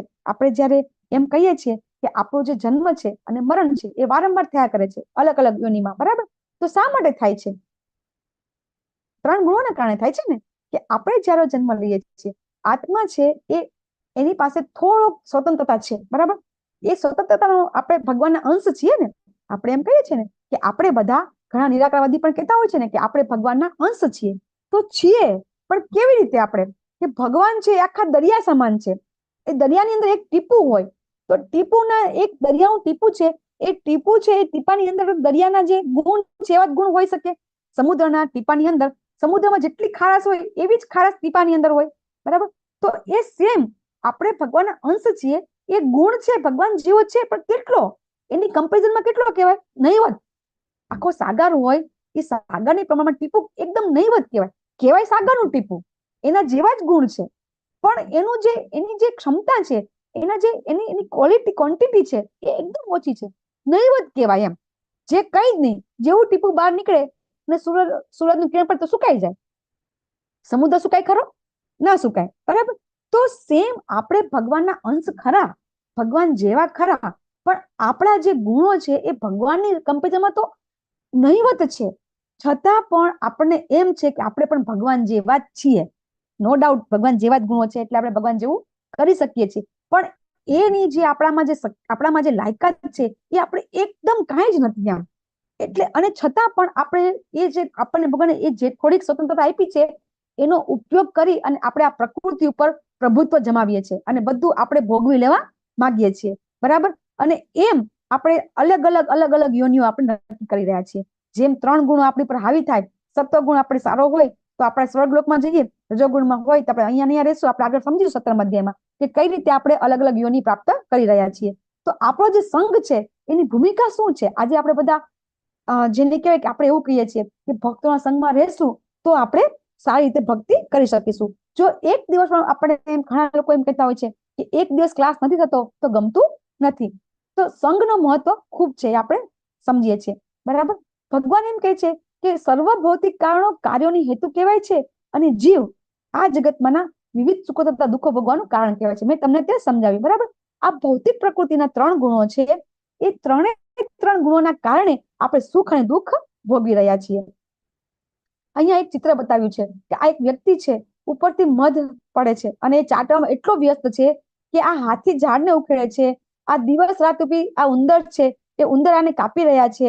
નીચે સર્પની નીચે જો પડે તો સર્પ ડંખ દેશે, પણ એને કઈનું એકે વસ્તુનું ભાન નથી. એને ફક્ત ને ફક્ત ઉપરથી મધ પડે છે ને એ ચાટવામાં જ વ્યસ્ત છે.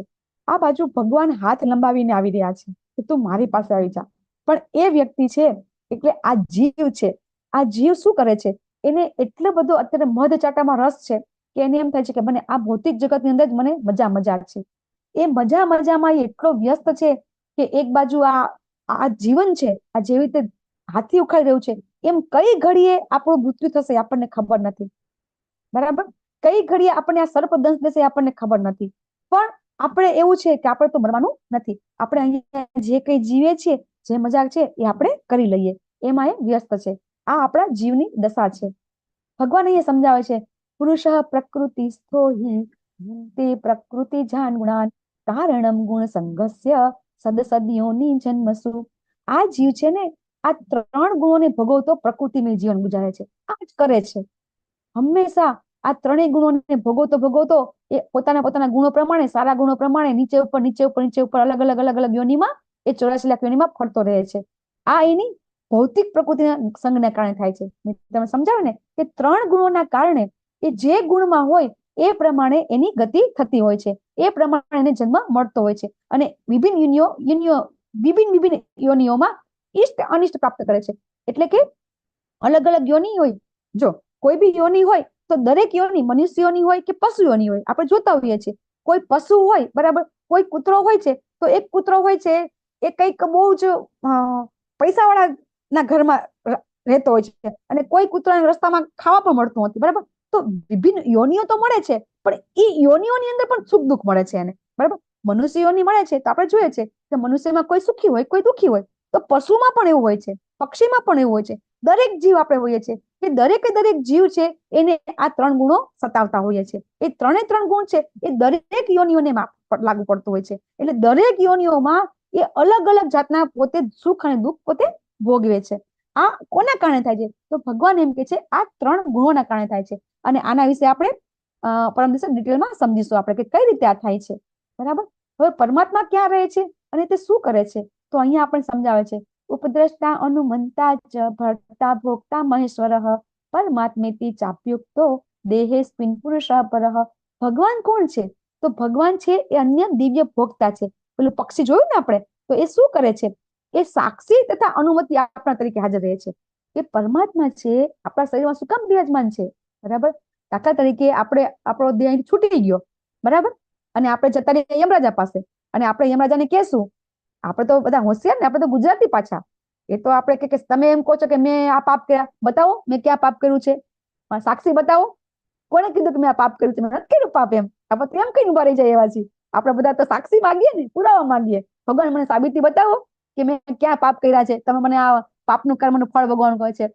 ત્યારે ભગવાન કહે છે કે હું અનુમતિ અને સાક્ષી આપણા તરીકે હું હાજર છું. આપણો આ જયારે દેહ જતો રહેશે તો આત્મા સાથે કોણ હશે? પરમાત્મા હશે. એટલે આપણે જે બી આપણે ભોગવવાના છીએ એ કર્મ આપણને ભોગવવા પડે છે આપણે, બરાબર. તો ભગવાન છે એ આપણા શરીરમાં આપણા સાથે હંમેશા સાક્ષી અને અનુમતિ આપણા તરીકે ભગવાન હાજર રહે છે, અને એને જ પરમાત્મા કહેવાય છે. હવે એને અહીંયા પરમાત્મા કીધા છે, અહીંયા ભગવાન નથી કીધા. શા માટે? કોઈ મને કહી શકશે? અહીંયા આપણે બ્રહ્મ, પરમાત્મા અને ભગવાન ત્રણ વસ્તુ સમજીએ છીએ, તો એ પરમાત્મા કેમ કીધું છે, ભગવાન કેમ નથી કીધું? આપણા શરીરમાં પરમાત્મા જ હોય છે, એવું કેમ? આપણે આગળ ભણી ગયા છીએ. કારણ કે વિષ્ણુ તત્વ છે, પરમાત્મા છે ને, અને ભગવાન શ્રી કૃષ્ણના દ્વિભુજ શ્યામ સુંદર મુરલી મનોહર આપણા શરીરમાં છે પરમાત્મા છે. યસ, આપણા શરીરમાં છે એ આજે દેખાડે છે કે આપણા અંતરમાં આત્મામાં રહે છે. શિરોદક સાઈ વિષ્ણુ તરીકે પરમાત્મા. હા, શિરોદક સાઈ વિષ્ણુ તરીકે. હા, જે આપણે 3 પુરુષ અવતાર શીખીએ છીએ ને, આ બહુ જ યાદ રાખવું જરૂરી છે કે જે આપણા શરીરમાં બિરાજમાન છે એ ક્ષીરોદક સાઈ વિષ્ણુ તરીકે છે, બરાબર. ભગવાનનું એક ત્રીજું સ્વરૂપ છે. ભગવાન આપણા માટે આ ત્રીજું સ્વરૂપ ધારણ કરે છે, અને એ ભગવાન છે આપણા શરીરમાં બિરાજમાન રહે છે, અને આ જ વિષ્ણુ છે એ આને આપણે પરમાત્મા કહીએ છીએ. તો જે મનુષ્ય પ્રકૃતિ, જીવ અને પ્રકૃતિના ગુણોની આંતરક્રિયા સંબંધ તત્વજ્ઞાને સમજી લે છે તે નિશ્ચિત મુકામે પામે છે, અને એની વર્તમાન સ્થિતિ પછી ગમે તે હોય પણ તેનો પુનર્જન્મ થશે નહીં. ભગવાન અહીંયા સમજાવે છે કે જ્યારે આપણને આ જ્ઞાન પ્રાપ્ત થઈ જાય છે, આ તત્વજ્ઞાન કહેવાય છે. અને કયું જ્ઞાન કહેવાય છે? મેં તમને કીધું ને કે આજે આપણે થોડુંક ટેકનિકલ જ્ઞાન લેશું, બરાબર. તો આ ટેકનિકલ જ્ઞાન છે, અને હજી આ ટેકનિકલ જ્ઞાન આપણે કાલે પણ પરમ દિવસે પણ લેશું. કાલે આપણે રજા છે, આપણે પરમ દિવસે લેશું. તો એ જ્ઞાન જો આપણે સમજી લઈએ ને તો પણ પુનર્જન્મ થશે નહીં. ભગવાન પુનર્જન્મ નહીં થવાના કેટલા આપણને ચાન્સ આપે છે કે તમે આ કરશો તો પુનર્જન્મ નહીં પામો, તમે આ કરશો તો મારા જન્મ કર્મ વિશે જાણશો તો પુનર્જન્મ નહીં પામો, બરાબર. ભગવાનની ભક્તિ કરશો તો નહીં પામો. આપણને ભગવાન કેટલી જગ્યાએ આપે છે કે તમે પુનર્જન્મ તમારે નથી જોતો તો તમારે શું કરવું જોઈએ. તો એ આપણને ભગવાન વારંવાર સમજાવે છે. કેટલાક મનુષ્ય પરમાત્માને ધ્યાન દ્વારા પોતાની અંદર જોવે છે, કેટલાક જ્ઞાન દ્વારા, અને કેટલાક નિષ્કામ કર્મ દ્વારા. આ આપણે સમજી ગયા, બરાબર. કોઈ વ્યક્તિ છે એ ભગવાનને પોતે એકદમ હિમાલય જઈને તપ કરીને, બરાબર, ભગવાનને પ્રાપ્ત કરે છે. કોઈ છે એ ફક્ત ને ફક્ત જ્ઞાન પ્રાપ્ત કરીને જોવે છે, અને કોઈ છે ભગવાનને ધ્યાન કરીને જોવે છે, અને કોઈ નિષ્કામ કર્મ. ઘણા લોકો એવું કહેતા હોય છે ને, આપણે સમજી ગયા કે નિષ્કામ કર્મ કરીશું તો આપણે ભગવાનને આપણી અંદર જોઈ શકીશું, એવું સમજતા હોય છે. વળી એવા લોકો હોય છે કે જે આધ્યાત્મિક જ્ઞાનના જાણકાર હોતા નથી, બરાબર, પણ અન્ય લોકો પાસેથી સાંભળીને ફક્ત ઉપાસના કરે છે. આમાં ચિત્ર આપ્યું છે દેવહૂતિ માતાજીનું, કપિલ ભગવાનનું. આ ભાગવતમની અંદર 4થા સ્કંદમાં આવે છે કે ભગવાન કપિલ છે એ જ્યારે ધરતી ઉપરથી જવાના હોય છે એ પહેલા માતા એમ કે છે તમે મને જ્ઞાન આપો, તો એમની માતાને ઉપદેશ આપે છે. તો જ્યારે કોઈ વ્યક્તિ એવા હોય કે જે લોકો ભણેલા ગણેલા નથી, તો શું કરી શકે છે? સાંભળીને, બરાબર, ફક્ત શ્રવણ કરવાની વૃત્તિ ધરાવતા હોવાના કારણે જન્મ તથા મૃત્યુના માર્ગને પાર કરે છે, બરાબર. આપણા પરંપરામાં આચાર્ય થઈ ગયા. કયા થઈ ગયા આચાર્ય? તે અભણ હતા આપણા, છતાં એ આપણા પરંપરામાં હતા અને ખૂબ જ્ઞાની હતા. ગોર કિશોરદાસ બાબા. યસ, ગોર કિશોરદાસ બાબા, બરાબર. આપણા ગુરુના પણ ગુરુ, બરાબર. પ્રભુપાદના ગુરુના પણ ગુરુ. અને એ જે પ્રભુપાદના ગુરુ, પ્રભુપાદ આટલા બધા એજ્યુકેટેડ, ભણેલા ગણેલા, એમના ગુરુ તો એટલા બધા ભણેલા ગણેલા, એટલા બધા નિષ્ણાત હતા કે 7 વર્ષની અંદર તેમણે બધો અભ્યાસ કરી લીધો હતો એમણે, બરાબર. અને એમને બધું જ જ્ઞાન પ્રાપ્ત કરી લીધું હતું. તો એમણે એક અભણ વ્યક્તિને પોતાના ગુરુ બનાવ્યા હતા. એ સ્ટોરી આપણે આગળ લેશું.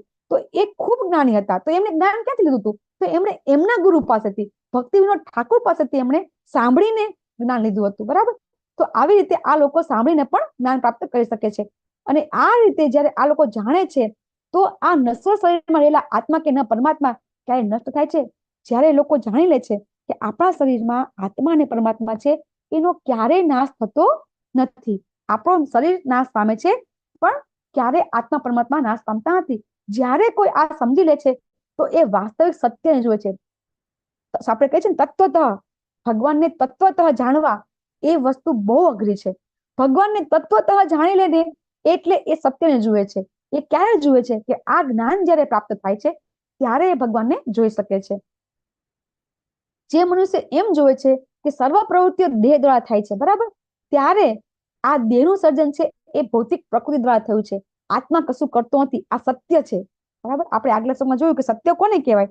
તો સત્ય આને કહેવાય કે આપણને ખબર પડી જાય કે આ જે બી થાય છે આ શરીર સાથે થાય છે. આવું કોણ સમજી શકે? બરાબર. આજે આપણા ગુરુ, મારા ગુરુ મહારાજ છે, બરાબર, જયપ્રતાપ સ્વામી મહારાજ, તો એમને શરીરમાં અનેક યાતનાઓ છે. એમને કેન્સર છે, કિડની ફેલ છે, બરાબર, કે પેરાલિસિસ એટેક છે. એ એટલી બધી યાતનાઓ કે જો આ યાતના કોઈ સામાન્ય વ્યક્તિને થાય ને, એક સામાન્ય કેન્સર થાય છે ને તો પણ માણસ નાસીપાસ થઈ જાય છે, બરાબર. તો જ્યારે તમે એવું સમજો છો આ શરીરની આત્મા બે એક છે ત્યારે તકલીફ પડે છે. પણ જ્યારે તમને એમ થાય છે કે આ જે કઈ થાય છે શરીર સાથે થાય છે, આત્માને તો કઈ પ્રોબ્લેમ નથી, તો એટલા માટે મારા ગુરુ મહારાજ છે આટલી બધી યાતનાઓ છતાં પણ, એ તકલીફ છતાં પણ પોતે હંમેશા નિત્ય એક ભાગવતનો ક્લાસ લે છે, નિત્ય ભગવાનનું શ્રવણ કરે છે, અને ક્લાસ લેતા લેતા એ જેને કહેવાય ને કે હસાવે પણ છે, બરાબર. તો એ વ્યક્તિને જો તમે તમારી આજુબાજુ જોશો, તમે, મારી પાસે તો મારી અત્યારે એક્ઝામ્પલ છે કે કેન્સર થયા પછી વ્યક્તિ કેવી થઈ જાય છે, બરાબર. તો એ વ્યક્તિ એકદમ નાસીપાસ થઈ જાય છે. પણ જ્યારે કોઈ વ્યક્તિને આ જ્ઞાન થઈ જાય ત્યારે ખરેખર એ સત્યને જોવે છે. એને થાય છે કે આ જે કઈ થાય છે એ મારા શરીર સાથે થાય છે, આત્મા સાથે કઈ થતું નથી, આવું એ જાણી લે છે. હે ભારત, એકલો સૂર્ય આ સમગ્ર બ્રહ્માંડને પ્રકાશિત કરે ને એમ આ શરીરમાં રહેલો આત્મા એનાથી ચેતનાગ્રત થાય છે. શરીરમાં આત્મા છે ને એટલે શરીર છે ચેતનવંતું છે, એ આપણે જાણી શકીએ છીએ. જો આપણે સમજીએ છીએ જ્યારે કોઈ માણસ મરી જાય, આત્મા જતો રહે તો શરીર કેવું થઈ જાય? જડ થઈ જાય, બરાબર. તો આ જાણવું જરૂરી છે કે આત્માના કારણે જ આ શરીર છે ચેતનવંતું છે. જે મનુષ્ય જ્ઞાનના નેત્રથી શરીરને શરીરના જ્ઞાતા વચ્ચે ભેદ જુએ છે એ આ બંધનમાંથી મુક્ત થવાની પ્રક્રિયાને જાણે છે. આપણે આગળ સમજીશું, બરાબર. ભૌતિક મુક્તના 3 ગુણોના બંધનમાંથી આપણે કેવી રીતે છૂટી શકીએ, બરાબર. તો જ્યારે આપણને જ્ઞાન થઈ જાય પછી આપણે આ જે શરીર છે, જે 3 ગુણોનું બનેલું છે અને જે બંધનમાં મુકાઈ ગયું છે, એને આપણે કઈ રીતે પાર કરશું એ આપણે જાણી શકશું અને પરમ ધ્યેયની પ્રાપ્તિ કરી શકીશું. અને આના માટે આપણે આ મહામંત્રની ખૂબ જરૂર છે. દરેકે દરેક વ્યક્તિને કાંઈ ને કઈ પ્રોબ્લેમ આવે જ છે, પણ આ મહામંત્ર છે એ આપણને દરેક તકલીફમાંથી બહાર કાઢે છે. તો આપણે આજે આ જોઈ ગયા અર્જુનના સવાલો અને ભગવાનના જવાબો. અહીંયા આપણે કન્ક્લુડ કરીશું. તમારા સૌને ખૂબ ખૂબ આભાર. કંટાળો આવ્યો હોય, ન સમજણ પડી હોય તો પછી આપણે ક્વેશ્ચન આન્સર લઈ લેશું, બરાબર.